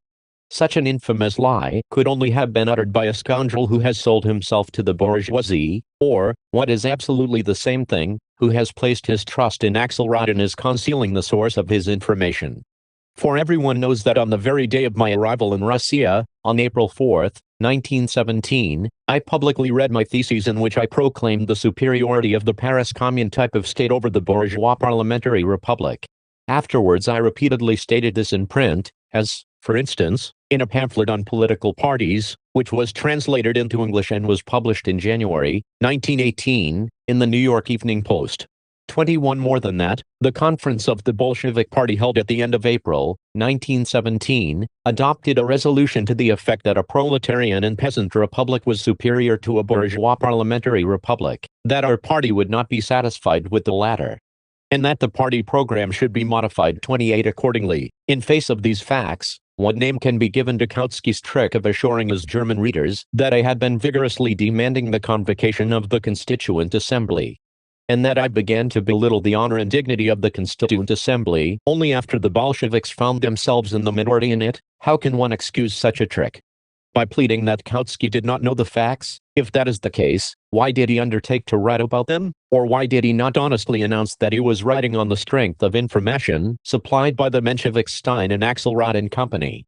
By pretending to be objective, Kautsky wants to conceal his role as the servant of the Mensheviks, who are disgruntled because they have been defeated. This, however, is a mere trifle compared with what is to come. Let us assume that Kautsky would not or could not obtain from his informants a translation of the Bolshevik resolutions and declarations on the question of whether the Bolsheviks would be satisfied with a bourgeois parliamentary democratic republic, or not. Let us assume this, although it is incredible, but Kautsky directly mentions my theses of December 26, 1917, on page 30 of his book. Does he not know these theses in full, or does he know only what was translated for him by the Steins, the Axelrods and Company? Kautsky quotes the third thesis on the fundamental question of whether the Bolsheviks, before the elections to the Constituent. Incidentally, there are many Menshevik lies of this kind in Kautsky's pamphlet. It is a lampoon written by an embittered Menshevik assembly, realized that a Soviet republic is superior to a bourgeois republic, and whether they told the people that, but he keeps silent about the second thesis. The second thesis reads as follows: while demanding the convocation of a constituent assembly, revolutionary social democracy has ever since the beginning of the revolution of 1917 repeatedly emphasized that a republic of Soviets is a higher form of democracy than the usual bourgeois republic with a constituent assembly. In order to represent the Bolsheviks as unprincipled people, as revolutionary opportunists, Mr. Kautsky has concealed from his German readers the fact that the theses contain a direct reference to repeated declarations. These are the petty, miserable and contemptible methods Mr. Kautsky employs. That is the way he has evaded the theoretical question. Is it true or not that the bourgeois democratic parliamentary republic is inferior to the republic of the Paris Commune, or Soviet type? This is the whole point, and Kautsky has evaded it. Kautsky has forgotten all that Marx said in his analysis of the Paris Commune. He has also forgotten Engels's letter to Babel of March 28, 1875, in which this same idea of Marx is formulated in a particularly lucid and comprehensible fashion. The Commune was no longer a state in the proper sense of the word. Here is the most prominent theoretician of the Second International, in a special pamphlet on the dictatorship of the proletariat, specially dealing with Russia, where the question of a form of state that is higher than a democratic bourgeois republic has been raised directly and repeatedly. Ignoring this very question, in what way does this differ in fact from desertion to the bourgeois camp? Let us observe in parenthesis that in this respect, too, Kautsky is merely trailing after the Russian Mensheviks. Among the latter there are any number of people who know all the quotations from Marx and Engels. Yet not a single Menshevik, from April to October 1917, and from October 1917 to October 1918, has ever made a single attempt to examine the question of the Paris Commune type of state. Plekhanov, too, has evaded the question. Evidently he had to. It goes without saying that to discuss the dispersal of the Constituent Assembly with people who call themselves socialists and Marxists, but who in fact desert to the bourgeoisie on the main question, the question of the Paris Commune type of state, would be casting pearls before swine. It will be sufficient to give the complete text of my theses on the Constituent Assembly as an appendix to the present book. The reader will then see that the question was presented on December 26, 1917, in the light of theory, history and practical politics. If Kautsky has completely renounced Marxism as a theoretician, he might at least have examined the question of the struggle of the Soviets with the Constituent Assembly as a historian. We know from many of Kautsky's works that he knew how to be a Marxist historian, and that such works of his will remain a permanent possession of the proletariat in spite of his subsequent apostasy. But on this question Kautsky, even as a historian, turns his back on the truth, ignores well-known facts and behaves like a sycophant. He wants to represent the Bolsheviks as being unprincipled, and he tells his readers that they tried to mitigate the conflict with the Constituent Assembly before dispersing it. There is absolutely nothing wrong about it. We have nothing to recant. I give the theses in full, and there it is said as clear can be. Gentlemen of the vacillating petty bourgeoisie entrenched in the Constituent Assembly, either reconcile yourselves to the proletarian dictatorship, or else we shall defeat you by revolutionary means. That is how a really revolutionary proletariat has always behaved, and always will behave towards the vacillating petty bourgeoisie. Kautsky adopts a formal standpoint on the question of the Constituent Assembly. My theses say clearly and repeatedly that the interests of the revolution are higher than the formal rights of the Constituent Assembly. The formal democratic point of view is precisely the point of view of the bourgeois democrat who refuses to admit that the interests of the proletariat and of the proletarian class struggle are supreme. As a historian, Kautsky would not have been able to deny that bourgeois parliaments are the organs of this or that class. But now Kautsky finds it necessary to forget his Marxism, and he refrains from putting the question, the organ of what class was the Constituent Assembly of Russia? Kautsky does not examine the concrete conditions, he does not want to face facts, he does not say a single word to his German readers about the fact that the theses contained not only a theoretical elucidation of the question of the limited character of bourgeois democracy, not only a description of the concrete conditions which determined the discrepancy between the party list of candidates in the middle of October 1917 and the real state of affairs in December 1917, but also a history of the class struggle and the civil war in October-December 1917. From this concrete history we drew the conclusion that the slogan "All Power to the Constituent Assembly" had, in reality, become the slogan of the Cadets 29 and the Caledon men and their abettors. Kautsky the historian fails to see this. Kautsky the historian has never heard that universal suffrage sometimes produces petty-bourgeois, sometimes reactionary and counter-revolutionary parliaments. Kautsky the Marxist historian has never heard that the form of elections, the form of democracy, is one thing, and the class content of the given institution is another. This question of the class content of the Constituent Assembly is directly put and answered in my theses. Perhaps my answer is wrong. Nothing would have been more welcome to us than a Marxist criticism of our analysis by an outsider. Instead of writing utterly silly phrases about somebody preventing criticism of Bolshevism, he ought to have set out to make such a criticism. But the point is that he offers no criticism. He does not even raise the question of a class analysis of the Soviets on the one hand, and of the Constituent Assembly on the other. It is therefore impossible to argue, to debate with Kautsky. All we can do is demonstrate to the reader why Kautsky cannot be called anything else but a renegade. The divergence between the Soviets and the Constituent Assembly has its history, which even a historian who does not share the point of view of the class struggle could not have ignored. Kautsky would not touch upon this actual history. Kautsky has concealed from his German readers the universally known fact that the divergence between the Soviets and the general state institutions existed even under the rule of the Mensheviks, i.e., from the end of February to October 1917. Actually, Kautsky adopts the position of conciliation, compromise and collaboration between the proletariat and the bourgeoisie. However much Kautsky may repudiate this, it is a fact which is borne out by his whole pamphlet.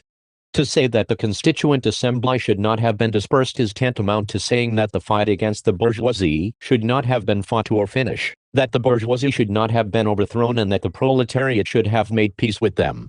Why has Kautsky kept quiet about the fact that the Mensheviks were engaged in this inglorious work between February and October 1917, and did not achieve anything?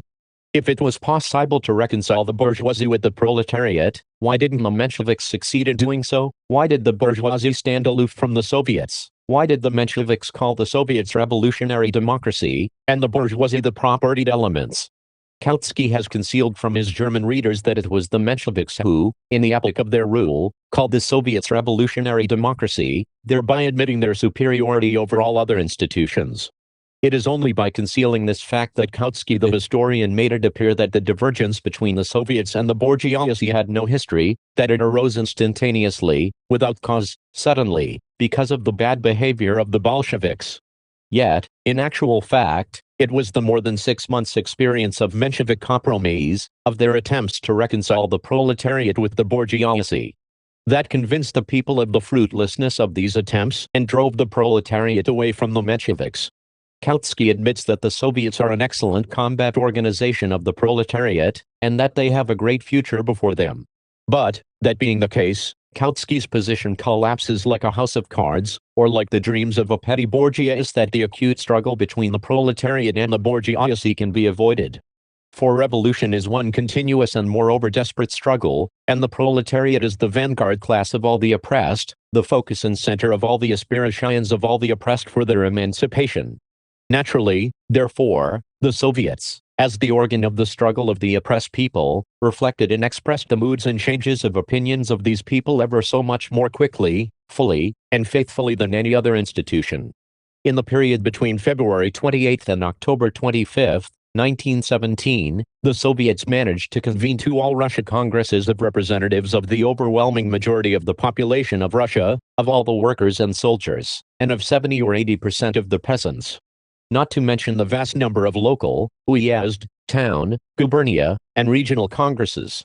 During this period the bourgeoisie did not succeed in convening a single institution representing the majority.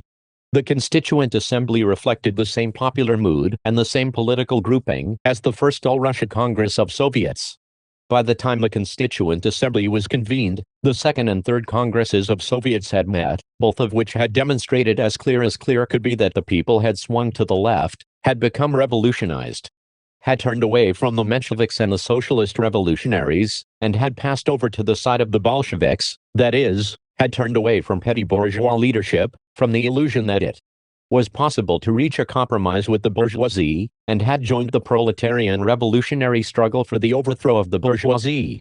So, even the external history of the Soviets shows that the Constituent Assembly was a reactionary body and that its dispersal was inevitable. But Kautsky sticks firmly to his slogan, "Let pure democracy prevail though the revolution perish and the bourgeoisie triumph over the proletariat, fiat justitia, perit mundus." Here are the brief figures relating to the All-Russia Congresses of Soviets in the course of the history of the Russian Revolution. One glance at these figures is enough to understand why the defense of the Constituent Assembly and talk about the Bolsheviks not having a majority of the population behind them are just ridiculed in Russia. The Soviet constitution, as I have already pointed out, the disfranchisement of the bourgeoisie is not a necessary and indispensable feature of the dictatorship of the proletariat. And in Russia, the Bolsheviks, who long before October put forward the slogan of proletarian dictatorship, did not say anything in advance about disfranchising the exploiters. This aspect of the dictatorship did not make its appearance according to the plan of any particular party, it emerged of itself in the course of the struggle. Of course, Kautsky the historian failed to notice this. He failed to understand that even when the Mensheviks still ruled the Soviets, the bourgeoisie cut themselves off from the Soviets of their own accord, boycotted them, put themselves up in opposition to them and intrigued against them. The Soviets arose without any constitution and existed without one for more than a year. The fury of the bourgeoisie against this independent and omnipotent organization of "Let justice be done, even though the world may perish," ed. The oppressed, the fight, the unscrupulous, self-seeking and sordid fight, the bourgeoisie waged against the Soviets, And, lastly, the overt participation of the bourgeoisie in the Kornilov Mutiny 31. All this paved the way for the formal exclusion of the bourgeoisie from the Soviets. Kautsky has heard about the Kornilov Mutiny, but he majestically scorns historical facts and the course and forms of the struggle which determine the forms of the dictatorship. Indeed, who should care about facts where pure democracy is involved? That is why Kautsky's criticism of the disfranchisement of the bourgeoisie is distinguished by such sweet naivete, which would be touching in a child but is repulsive in a person who has not yet been officially certified as feeble-minded. If the capitalists found themselves in an insignificant minority under universal suffrage, they would more readily become reconciled to their fate. Charming, isn't it? Clever Kautsky has seen many cases in history, and, generally, knows perfectly well from his own observations of life of landowners and capitalists reckoning with the will of the majority of the oppressed. Clever Kautsky firmly advocates an opposition, i.e., parliamentary struggle. That is literally what he says, opposition. My dear learned historian and politician, it would not harm you to know that opposition is a concept that belongs to the peaceful and only to the parliamentary struggle, i.e., a concept that corresponds to a non-revolutionary situation, a concept that corresponds to an absence of revolution. During revolution we have to deal with a ruthless enemy in civil war, and no reactionary jeremiads of a petty bourgeois who fears such a war, as Kautsky does, will alter the fact. To examine the problems of ruthless civil war from the point of view of opposition at a time when the bourgeoisie are prepared to commit any crime, the example of the Versailles 32 and their deals with Bismarck must mean something to every person who does not read history like Gogol's. Petrushka 33, when the bourgeoisie are summoning foreign states to their aid and intriguing with them against the revolution, is simply comical. The revolutionary proletariat is to put on a nightcap, like muddle-headed Councillor Kautsky, and regard the bourgeoisie, who are organizing Dudov, Krasnov and Czech counter-revolutionary insurrections 34 and are paying millions to saboteurs, as illegal opposition. Oh, what profundity! Kautsky is exclusively interested in the formal, legal aspect of the question, and, reading his disquisitions on the Soviet Constitution, one involuntarily recalls Babel's words, lawyers are thoroughbred reactionaries. In reality, Kautsky writes, the capitalist alone cannot be disfranchised. What is a capitalist in the legal sense of the term? A property owner? Even in a country which has advanced so far along the path of economic progress as Germany, where the proletariat is so numerous, the establishment of a Soviet republic would disfranchise a large mass of people. In 1907, the number of persons in the German Empire engaged in the three great occupational groups, agriculture, industry and commerce, together with their families amounted roughly to 35 million in the wage earners and salaried employees group, and 17 million in the independent group. Hence, a party might well form a majority among the wage workers, but a minority among the population as a whole. That is an example of Kautsky's mode of argument. Isn't it the counter-revolutionary whining of a bourgeois? Why, Mr. Kautsky, have you relegated all the independents to the category of the disfranchised, when you know very well that the overwhelming majority of the Russian peasants do not employ hired labor, and do not, therefore, lose their franchise? Isn't this falsification? Why, learned economist, did you not quote the facts with which you are perfectly familiar and which are to be found in those same German statistical returns for 1907 relating to hired labor in agriculture according to size of farms? Why did you not quote these facts to enable the German workers, the readers of your pamphlet, to see how many exploiters there are, and how few they are compared with the total number of farmers who figure in German statistics? You did not because your apostasy has made you a mere sycophant of the bourgeoisie. The term capitalist, Kautsky argues, is legally a vague concept, and on several pages he thunders against the arbitrariness of the Soviet Constitution. This serious scholar has no objection to the British bourgeoisie taking several centuries to work out and develop a new bourgeois constitution, but, representative of lackey science that he is, he will allow no time to us, the workers and peasants of Russia. He expects us to have a constitution, all worked out to the very last letter, in a few months. Arbitrariness, just imagine what a depth of vile subservience to the bourgeoisie, and most inept pedantry, is contained in such a reproach. When thoroughly bourgeois, and for the most part reactionary lawyers in the capitalist countries, have for centuries or decades been drawing up most detailed rules and regulations, and writing scores and hundreds of volumes of laws, and interpretations, of laws to oppress the workers, to bind the poor man hand and foot and to place thousands of hindrances and obstacles. In the way of any of the common laboring people, there the bourgeois liberals and Mr. Kautsky see no arbitrariness. That is law and order. The ways in which the poor are to be kept down have all been thought out and written down. There are thousands of bourgeois lawyers and bureaucrats who know how to interpret the laws in such a way that the worker and the average peasant can never break through the barbed wire entanglements of these laws.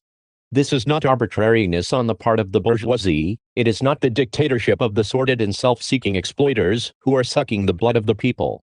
Nothing of the kind. It is pure democracy, which is becoming purer and purer every day. But now that the toiling and exploited classes, while cut off by the imperialist war from their brothers across the border, have for the first time in history set up their own Soviets, have called to the work of political construction those people whom the bourgeoisie used to oppress, grind down and stupefy, and have begun themselves to build a new, proletarian state, have begun in the heat of furious struggle, in the fire of civil war, to sketch the fundamental principles of a state without exploiters, all the bourgeois scoundrels, the whole gang of bloodsuckers. With Kautsky echoing them, how about arbitrariness? Indeed, how will these ignorant people, these workers and peasants, this mob be able to interpret their laws?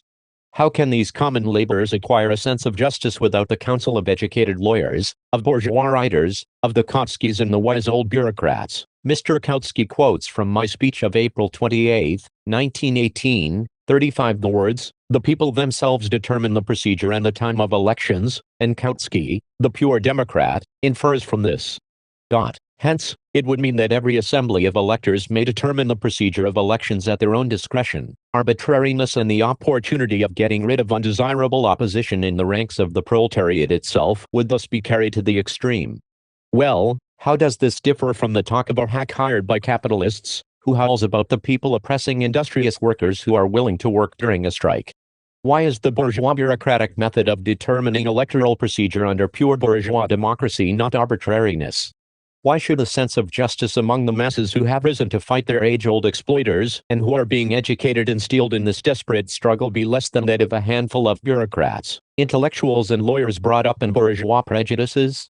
Kautsky is a true socialist. Don't dare suspect the sincerity of this very respectable father of a family, of this very honest citizen. He is an ardent and convinced supporter of the victory of the workers, of the proletarian revolution.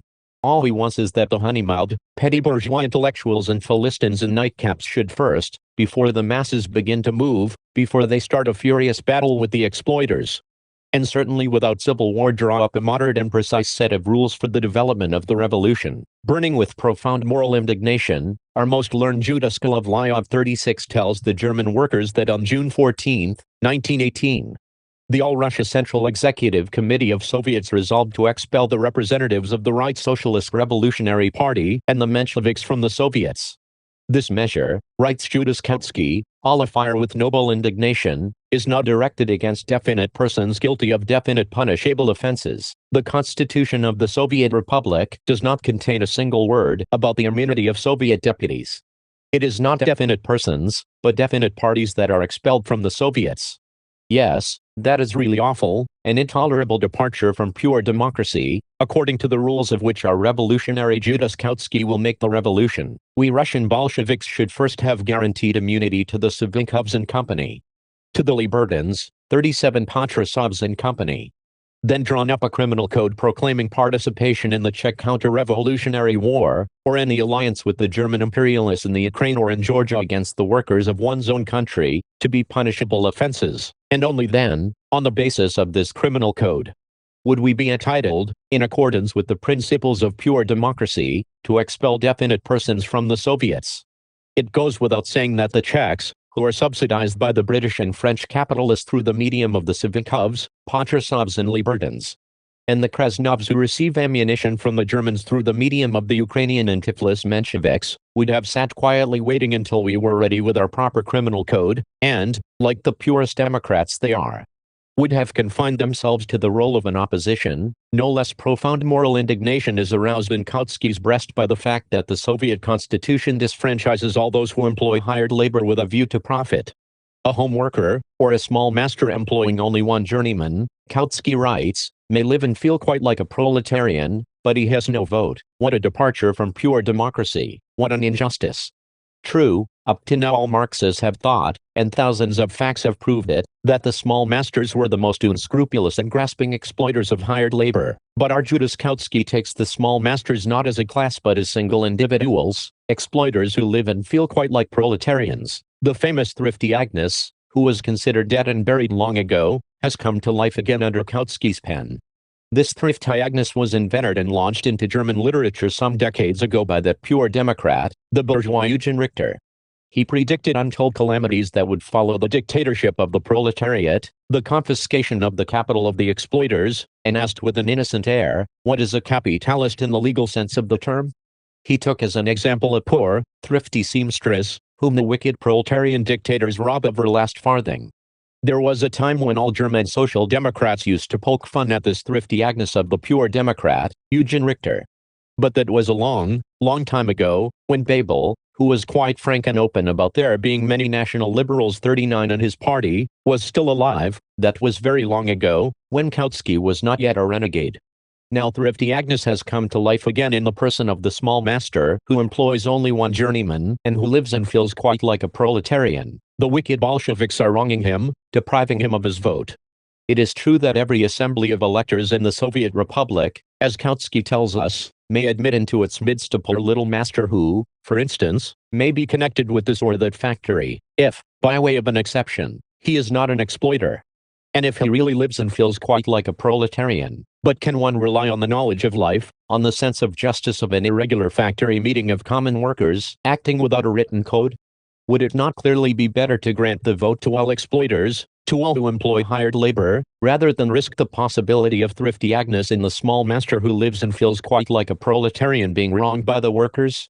Let the contemptible renegade scoundrels, amidst the applause of the bourgeoisie and the social chauvinists, abuse our Soviet constitution for disfranchising the exploiters. That's fine because it will accelerate and widen the split between the revolutionary workers of Europe and the Schiedemans and Kautskys, the Renaudels and Longuts, the Hendersons and Ramsay MacDonalds, the old leaders and old betrayers of socialism.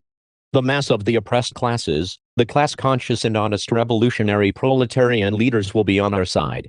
It will be enough to acquaint such proletarians and such people with our Soviet constitution for them to say at once, these are really our people, this is a real workers' party, this is a real workers' government. For it does not deceive the workers by talking about reforms in the way all the above-mentioned leaders have done, but as fighting the exploiters in real earnest, making a revolution in real earnest and actually fighting for the complete emancipation of the workers. The fact that after a year's experience the Soviets have deprived the exploiters of the franchise shows that the Soviets are really organizations of the oppressed and not of social imperialists and social pacifists who have sold themselves to the bourgeoisie. The fact that the Soviets have disfranchised the exploiters shows they are not organs of petty bourgeois compromise with the capitalists, not organs of parliamentary chatter, but organs of the genuinely revolutionary proletariat, which is waging a life-and-death struggle against the exploiters. Kautsky's book is almost unknown here, a well-informed comrade wrote to me from Berlin a few days ago. I would advise our ambassadors in Germany and Switzerland not to stint thousands in buying up this book and distributing it gratis among the class-conscious workers, so as to trample in the mud this European, imperialist and reformist, social democracy, which has long been a stinking corpse. At the end of his book, on pages 61 and 63, Mr. Kautsky bitterly laments the fact that the new theory finds supporters even in old democracies like Switzerland, for instance. It is incomprehensible to Kautsky how this theory can be adopted by German social democrats. No, it is quite comprehensible, for after the serious lessons of the war the revolutionary masses are becoming sick and tired of the Schiedemans and the Kautskys. We have always been in favor of democracy, Kautsky writes, yet we are supposed suddenly to renounce it. We, the opportunists of social democracy, have always been opposed to the dictatorship of the proletariat, and Kolb and Company proclaimed this long ago. Kautsky knows this and vainly expects that he will be able to conceal from his readers the obvious fact that he has returned to the fold of the Bernsteins and Kolbs. We, the revolutionary Marxists, have never made a fetish of pure democracy. As is known, in 1903 Plekhanov was a revolutionary Marxist. And in that year Plekhanov declared at our party Congress, which was then adopting its program, that in the revolution the proletariat would, if necessary, disfranchise the capitalists and disperse any parliament that was found to be counter-revolutionary. 43. That this is the only view that corresponds to Marxism will be clear to anybody even from the statements of Marx and Engels, which I have quoted above. It patently follows from all the fundamental principles of Marxism. We, the revolutionary Marxists, never made speeches to the people that the Kautskyites of all nations love to make, cringing before the bourgeoisie, adapting themselves to the bourgeois parliamentary system, keeping silent about the bourgeois character of modern democracy and demanding only its extension, only that it be carried to its logical conclusion. We said to the bourgeoisie, you, exploiters and hypocrites, talk about democracy, while at every step you erect thousands of barriers to prevent the oppressed people from taking part in politics. We take you at your word and, in the interest of these people, demand the extension of your bourgeois democracy in order to prepare the people for revolution for the purpose of overthrowing you, the exploiters. And if you exploiters attempt to offer resistance to our proletarian revolution, we shall ruthlessly suppress you, we shall deprive you of all rights, more than that, we shall not give you any bread, for in our proletarian republic the exploiters will have no rights. They will be deprived of fire and water, for we are socialists in real earnest, and not in the Schiedemann or Kautsky fashion. That is what we, the revolutionary Marxists, said, and will say, and that is why the oppressed people will support us and be with us, while the Schiedemanns and the Kautskys will be swept into the renegade cesspool. What is internationalism? Kautsky is absolutely convinced that he is an internationalist, and calls himself one. The Schiedemanns he calls government socialists. In defending the Mensheviks, he does not openly express his solidarity with them, but he faithfully expresses their views. Kautsky has shown with perfect clarity what kind of internationalism he subscribes to. And since Kautsky is not alone, but is spokesman for a trend which inevitably grew up in the atmosphere of the Second International, it will be instructive to dwell on Kautsky's internationalism. After emphasizing that the Mensheviks also attended the Zimmerwald Conference, Kautsky sets forth the views of the Mensheviks, with whom he agrees, in the following manner. The Mensheviks wanted a general peace. They wanted all the belligerents to adopt the formula, no annexations and no indemnities. Until this had been achieved, the Russian army, according to this view, was to stand ready for battle. The Bolsheviks, on the other hand, demanded an immediate peace at any price. They were prepared, if need be, to make a separate peace. They tried to force it by increasing the state of disorganization of the army, which was already bad enough. In Kautsky's opinion, the Bolsheviks should not have taken power, and should have contented themselves with a constituent assembly. So, the internationalism of Kautsky and the Mensheviks amounts to this: to demand reforms from the imperialist bourgeois government, but to continue to support it, and to continue to support the war that this government is waging, until everyone in the war has accepted the formula. No annexations and no indemnities. This view was repeatedly expressed by Tiurti, and by the Kautsky supporters, and by Longwet and Co., who declared that they stood for defense of the fatherland. Theoretically, this shows a complete inability to dissociate oneself from the social chauvinists, and complete confusion on the question of defense of the fatherland. Politically, it means substituting petty bourgeois nationalism for internationalism, deserting to the reformist camp and renouncing revolution. From the point of view of the proletariat, recognizing defense of the fatherland means justifying the present war, admitting that it is legitimate. And since the war remains an imperialist war, irrespective of the country, mine or some other country, in which the enemy troops are stationed at the given moment, recognizing defense of the fatherland means, in fact, supporting the imperialist, predatory bourgeoisie, and completely betraying socialism. In Russia, even under Kerensky, under the bourgeois democratic republic, the war continued to be an imperialist war, for it was being waged by the bourgeoisie as a ruling class, and a particularly striking expression of the imperialist character of the war were the secret treaties for the partitioning of the world and the plunder of other countries which had been concluded by the Tsar at the time with the capitalists of Britain and France. The Mensheviks deceived the people in a most despicable manner by calling this war a defensive or revolutionary war. And by approving the policy of the Mensheviks, Kautsky is approving the popular deception, is approving the part played by the petty bourgeoisie in helping capital to trick the workers and harness them to the chariot of the imperialists. Kautsky is pursuing a characteristically petty bourgeois, Philistine policy by pretending that putting forward a slogan alters the position. The entire history of bourgeois democracy refutes this illusion. The bourgeois democrats have always advanced all sorts of slogans to deceive the people. The point is to test their sincerity, to compare their words with their deeds, not to be satisfied with idealistic or charlatan phrases, but to get down to class reality. An imperialist war does not cease to be imperialist when charlatans or phrasemongers or petty bourgeois Philistines put forward sentimental slogans, but only when the class which is conducting the imperialist war, and is bound to it by millions of economic threads, is really overthrown and is replaced at the helm of state by the really revolutionary class, the proletariat. There is no other way of getting out of an imperialist war, as also out of an imperialist predatory peace. By approving the foreign policy of the Mensheviks, and by declaring it to be internationalist and Zimmerwaldist, Kautsky, first, reveals the utter rottenness of the opportunist Zimmerwald majority, and, secondly, and this is the chief thing, passes from the position of the proletariat to the position of the petty bourgeoisie, from the revolutionary to the reformist. The proletariat fights for the revolutionary overthrow of the imperialist bourgeoisie, the petty bourgeoisie fights for the reformist improvement of imperialism, for adaptation to it, while submitting to it. When Kautsky was still a Marxist, for example, in 1909, when he wrote his Road to Power, it was the idea that war would inevitably lead to revolution that he advocated, and he spoke of the approach of an era of revolutions. The Basel Manifesto of 1912 plainly and definitely speaks of a proletarian revolution in connection with that very imperialist war between the German and the British groups, which actually broke out in 1914. But in 1918, when revolutions did begin in connection with the war, Kautsky, instead of explaining that they were inevitable, instead of pondering over and thinking out the revolutionary tactics and the ways and means of preparing for revolution, began to describe the reformist tactics of the Mensheviks as internationalism. Isn't this apostasy? Kautsky praises the Mensheviks for having insisted on maintaining the fighting strength of the army, and he blames the Bolsheviks for having added to disorganization of the army, which was already disorganized enough as it was.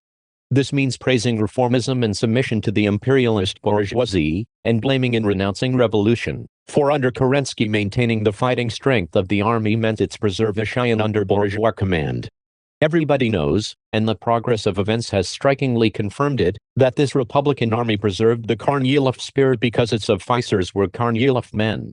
The bourgeois officers could not help being Kornilov men, they could not help gravitating towards imperialism and towards the forcible suppression of the proletariat.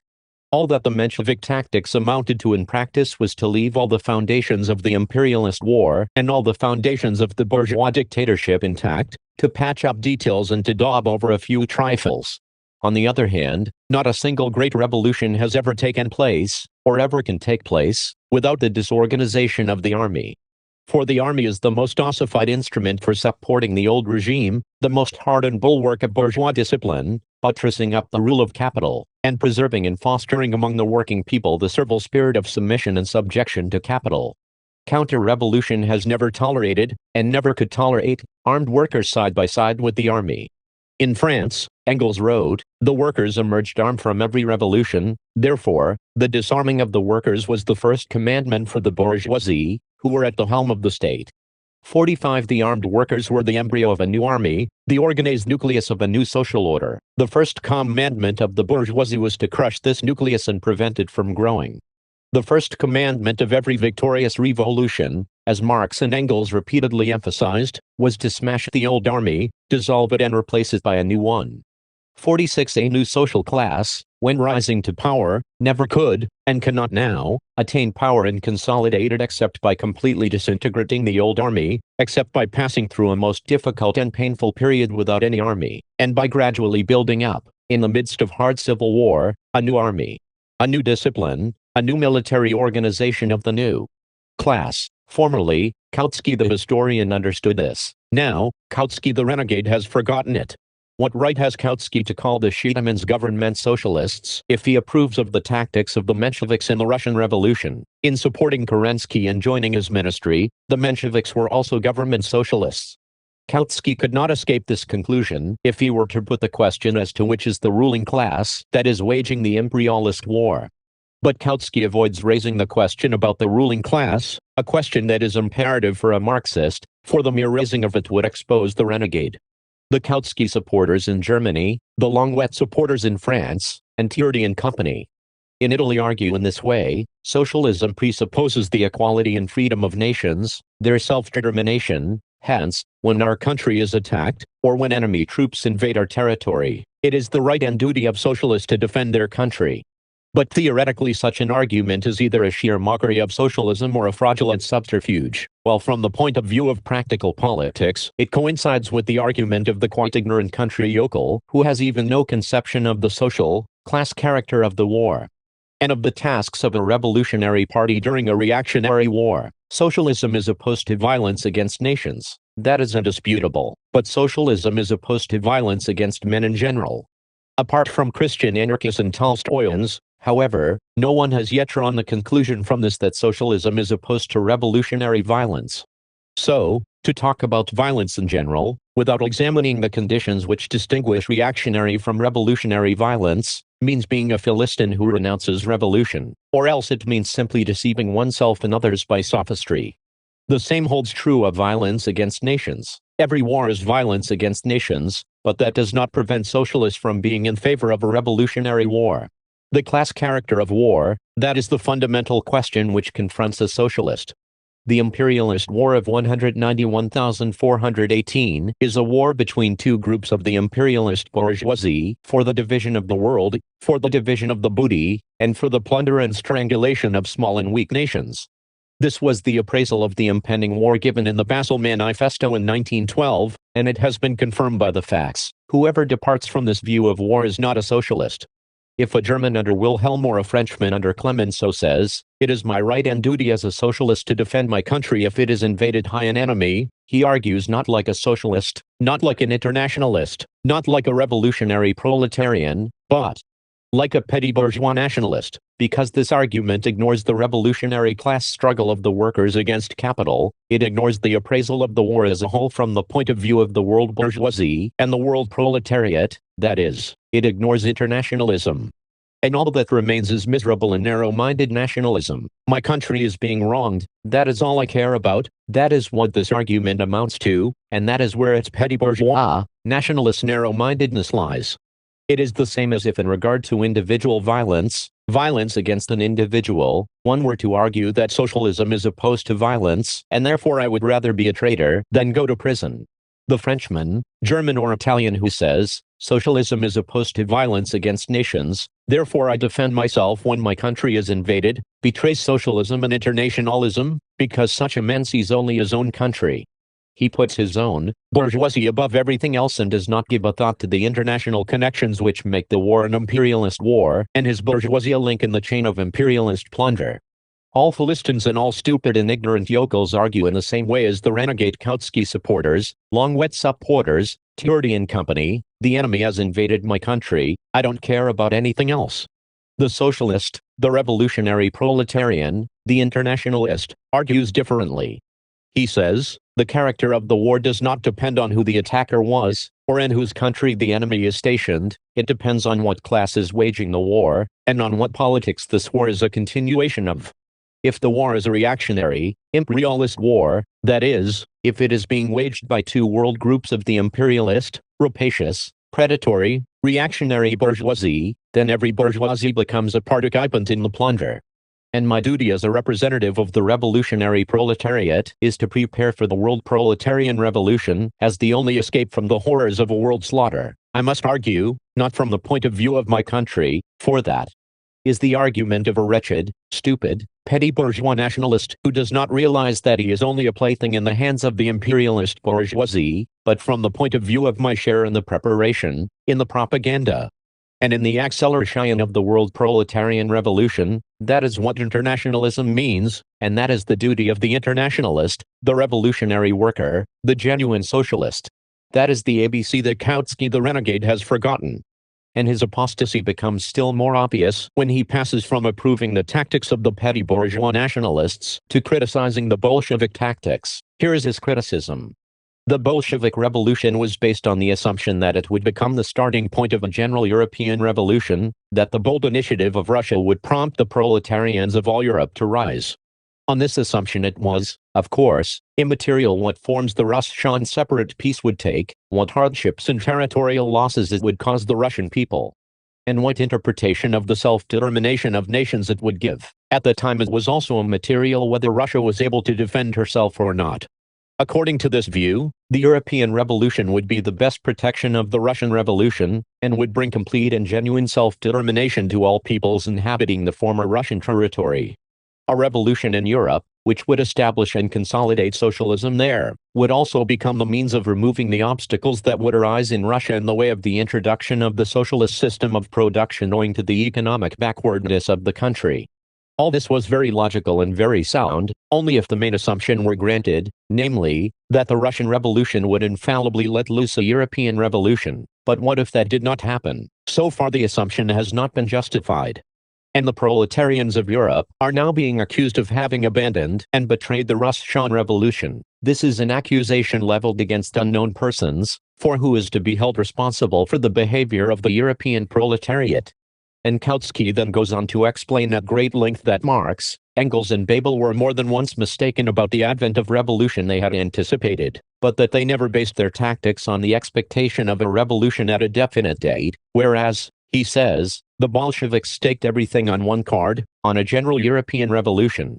We have deliberately quoted this long passage to demonstrate to our readers Kautsky's skill in counterfeiting Marxism by palming off his banal and reactionary Philistine view in its stead. First, to ascribe to an opponent an obviously stupid idea and then to refute it is a trick practiced by none too clever people. If the Bolsheviks had based their tactics on the expectation of a revolution in other countries by a definite date, that would have been an undeniable stupidity. But the Bolshevik Party has never been guilty of such stupidity. In my letter to American workers, I expressly disown this foolish idea by saying that we count on an American revolution, but not by any definite date. I dwelt at length upon the very same idea more than once. In my controversy with the left socialist revolutionaries 48 and the left communists 49, Kautsky has committed a slight, just a very slight forgery, on which he in fact based his criticism of Bolshevism.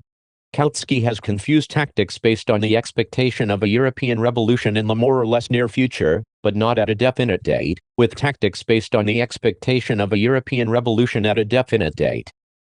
Just a very slight forgery. The last named tactics are foolish. The first named are obligatory for a Marxist, for every revolutionary proletarian and internationalist, obligatory, because they alone take into account in a proper Marxist way the objective situation brought about by the war in all European countries. And they alone conform to the international tasks of the proletariat. By substituting the petty question about an error which the Bolshevik revolutionaries might have made, but did not, for the important question of the foundations of revolutionary tactics in general, Kautsky adroitly abjures all revolutionary tactics. A renegade in politics, he is unable even to present the question of the objective prerequisites of revolutionary tactics theoretically, and this brings us to the second point. Secondly, it is obligatory for a Marxist to count on a European revolution if a revolutionary situation exists. It is the ABC of Marxism that the tactics of the socialist proletariat cannot be the same both when there is a revolutionary situation and when there is no revolutionary situation. If Kautsky had put this question, which is obligatory for a Marxist, he would have seen that the answer was absolutely against him. Long before the war, all Marxists, all socialists were agreed that a European war would create a revolutionary situation. Kautsky himself, before he became a renegade, clearly and definitely recognized this, in 1902 and in 1909. It was also admitted in the name of the entire Second International in the Basel Manifesto.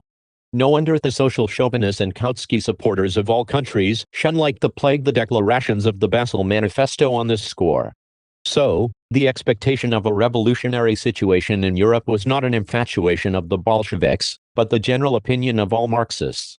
When Kautsky tries to escape from this indisputable truth using such phrases as the Bolsheviks always believed in the omnipotence of violence and will, he simply utters a sonorous and empty phrase to cover up his evasion, a shameful evasion, to put the question of a revolutionary situation. To proceed, has a revolutionary situation actually come or not? Kautsky proved unable to put this question either. The economic facts provide an answer. The famine and ruin created everywhere by the war imply a revolutionary situation.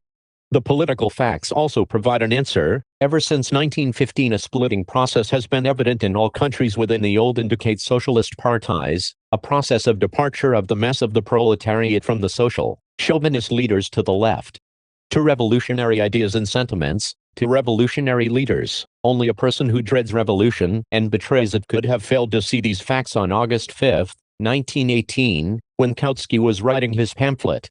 And now, at the end of October 1918, the revolution is growing in a number of European countries, and growing under everybody's eyes, and very rapidly at that. Kautsky the revolutionary, who still wants to be regarded as a Marxist, has proved to be a short-sighted Philistine, who, like those Philistines of 1847 whom Marx ridiculed, failed to see the approaching revolution. Now to the third point. Thirdly, what should be the specific features of revolutionary tactics when there is a revolutionary situation in Europe? Having become a renegade, Kautsky feared to put this question, which is obligatory for a Marxist. Kautsky argues like a typical petty bourgeois, a Philistine, or like an ignorant peasant. Has a general European revolution begun or not? If it has, then he too is prepared to become a revolutionary. But then, mark you, every scoundrel would proclaim himself a revolutionary. If it has not, then Kautsky will turn his back on revolution. Kautsky does not display a shade of understanding of the truth that a revolutionary Marxist differs from the Philistine and petty bourgeois by his ability to preach to the uneducated masses that the maturing revolution is necessary, to prove that it is inevitable, to explain its benefits to the people, and to prepare the proletariat and all the working and exploited people for it. Kautsky ascribed to the Bolsheviks an absurdity, namely, that they had staked everything on one card, on a European revolution breaking out at a definite date. This absurdity has turned against Kautsky himself, because the logical conclusion of his argument is that the tactics of the Bolsheviks would have been correct if a European revolution had broken out by August 5, 1918. That is the date Kautsky mentions as the time he was writing his pamphlet.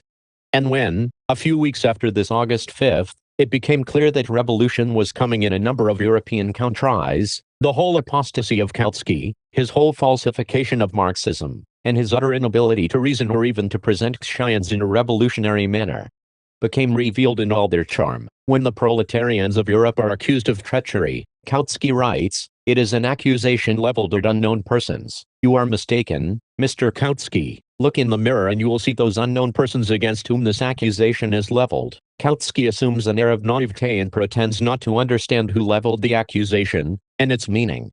In reality, however, Kautsky knows perfectly well that the accusation has been and is being leveled by the German lefts, by the Spartacists, 50 by Liebknecht and his friends. This accusation expresses a clear appreciation of the fact that the German proletariat betrayed the Russian Revolution when it strangled Finland, the Ukraine, Latvia and Estonia. This accusation is leveled primarily and above all, not against the masses, who are always downtrodden, but against those leaders who, like the Schiedemans and the Kautskys, failed in their duty to carry on revolutionary agitation, revolutionary propaganda, revolutionary work among the masses to overcome their inertness, who in fact worked against the revolutionary instincts and aspirations which are always aglow deep down among the mass of the oppressed class. The Schiedemans bluntly, crudely, cynically, and in most cases for selfish motives betrayed the proletariat and deserted to the side of the bourgeoisie. The Kautsky and the Longlet supporters did the same thing, only hesitatingly and haltingly, and casting cowardly side glances at those who were stronger at the moment. In all his writings during the war, Kautsky tried to extinguish the revolutionary spirit instead of fostering and fanning it. The fact that Kautsky does not even understand the enormous theoretical importance, and the even greater agitational and propaganda importance, of the accusation that the proletarians of Europe have betrayed the Russian Revolution will remain a veritable historical monument to the Philistine stupefaction of the average leader of German official social democracy. Kautsky does not understand that, owing to the censorship prevailing in the German Reich, this accusation is perhaps the only form in which the German socialists who have not betrayed socialism, Liebknecht and his friends, can express their appeal to the German workers to throw off the Schiedemans and the Kautskys, to push aside such leaders, to free themselves from their stultifying and debasing propaganda, to rise in revolt in spite of them, without them, and march over their heads towards revolution. Kautsky does not understand this, and how could he understand the tactics of the Bolsheviks? Can a man who renounces revolution in general be expected to weigh and appraise the conditions of the development of revolution in one of the most difficult cases? The Bolsheviks' tactics were correct. They were the only internationalist tactics, because they were based, not on the cowardly fear of a world revolution, not on a Philistine lack of faith in it, not on the narrow nationalist desire to protect one's own fatherland, while not giving a damn about all the rest, but on a correct estimation of the revolutionary situation in Europe. These tactics were the only internationalist tactics, because they did the utmost possible in one country for the development, support and awakening of the revolution in all countries. These tactics have been justified by their enormous success, for Bolshevism has become world Bolshevism, has produced an idea, a theory, a program and tactics which differ concretely and in practice from those of social chauvinism and social pacifism. Bolshevism has given a coup de grace to the old, decayed international of the Schiedemanns and Kautskys, Renaudels and Longuts, Hendersons and MacDonalds, who from now on will be treading on each other's feet, dreaming about unity and trying to revive a corpse. Bolshevism has created the ideological and tactical foundations of a third international, of a really proletarian and communist international, which will take into consideration both the gains of the tranquil epoch and the experience of the epoch of revolutions, which has begun. Bolshevism has popularized throughout the world the idea of the dictatorship of the proletariat, has translated these words from the Latin, first into Russian, and then into all the languages of the world, and has shown by the example of Soviet government that the workers and poor peasants, even of a backward country, even with the least experience, education and habits of organization, have been able for a whole year, amidst gigantic difficulties and amidst a struggle against the exploiters, to maintain the power of the working people, to create a democracy that is immeasurably higher and broader than all previous democracies in the world, and to start the creative work of tens of millions of workers and peasants for the practical construction of socialism.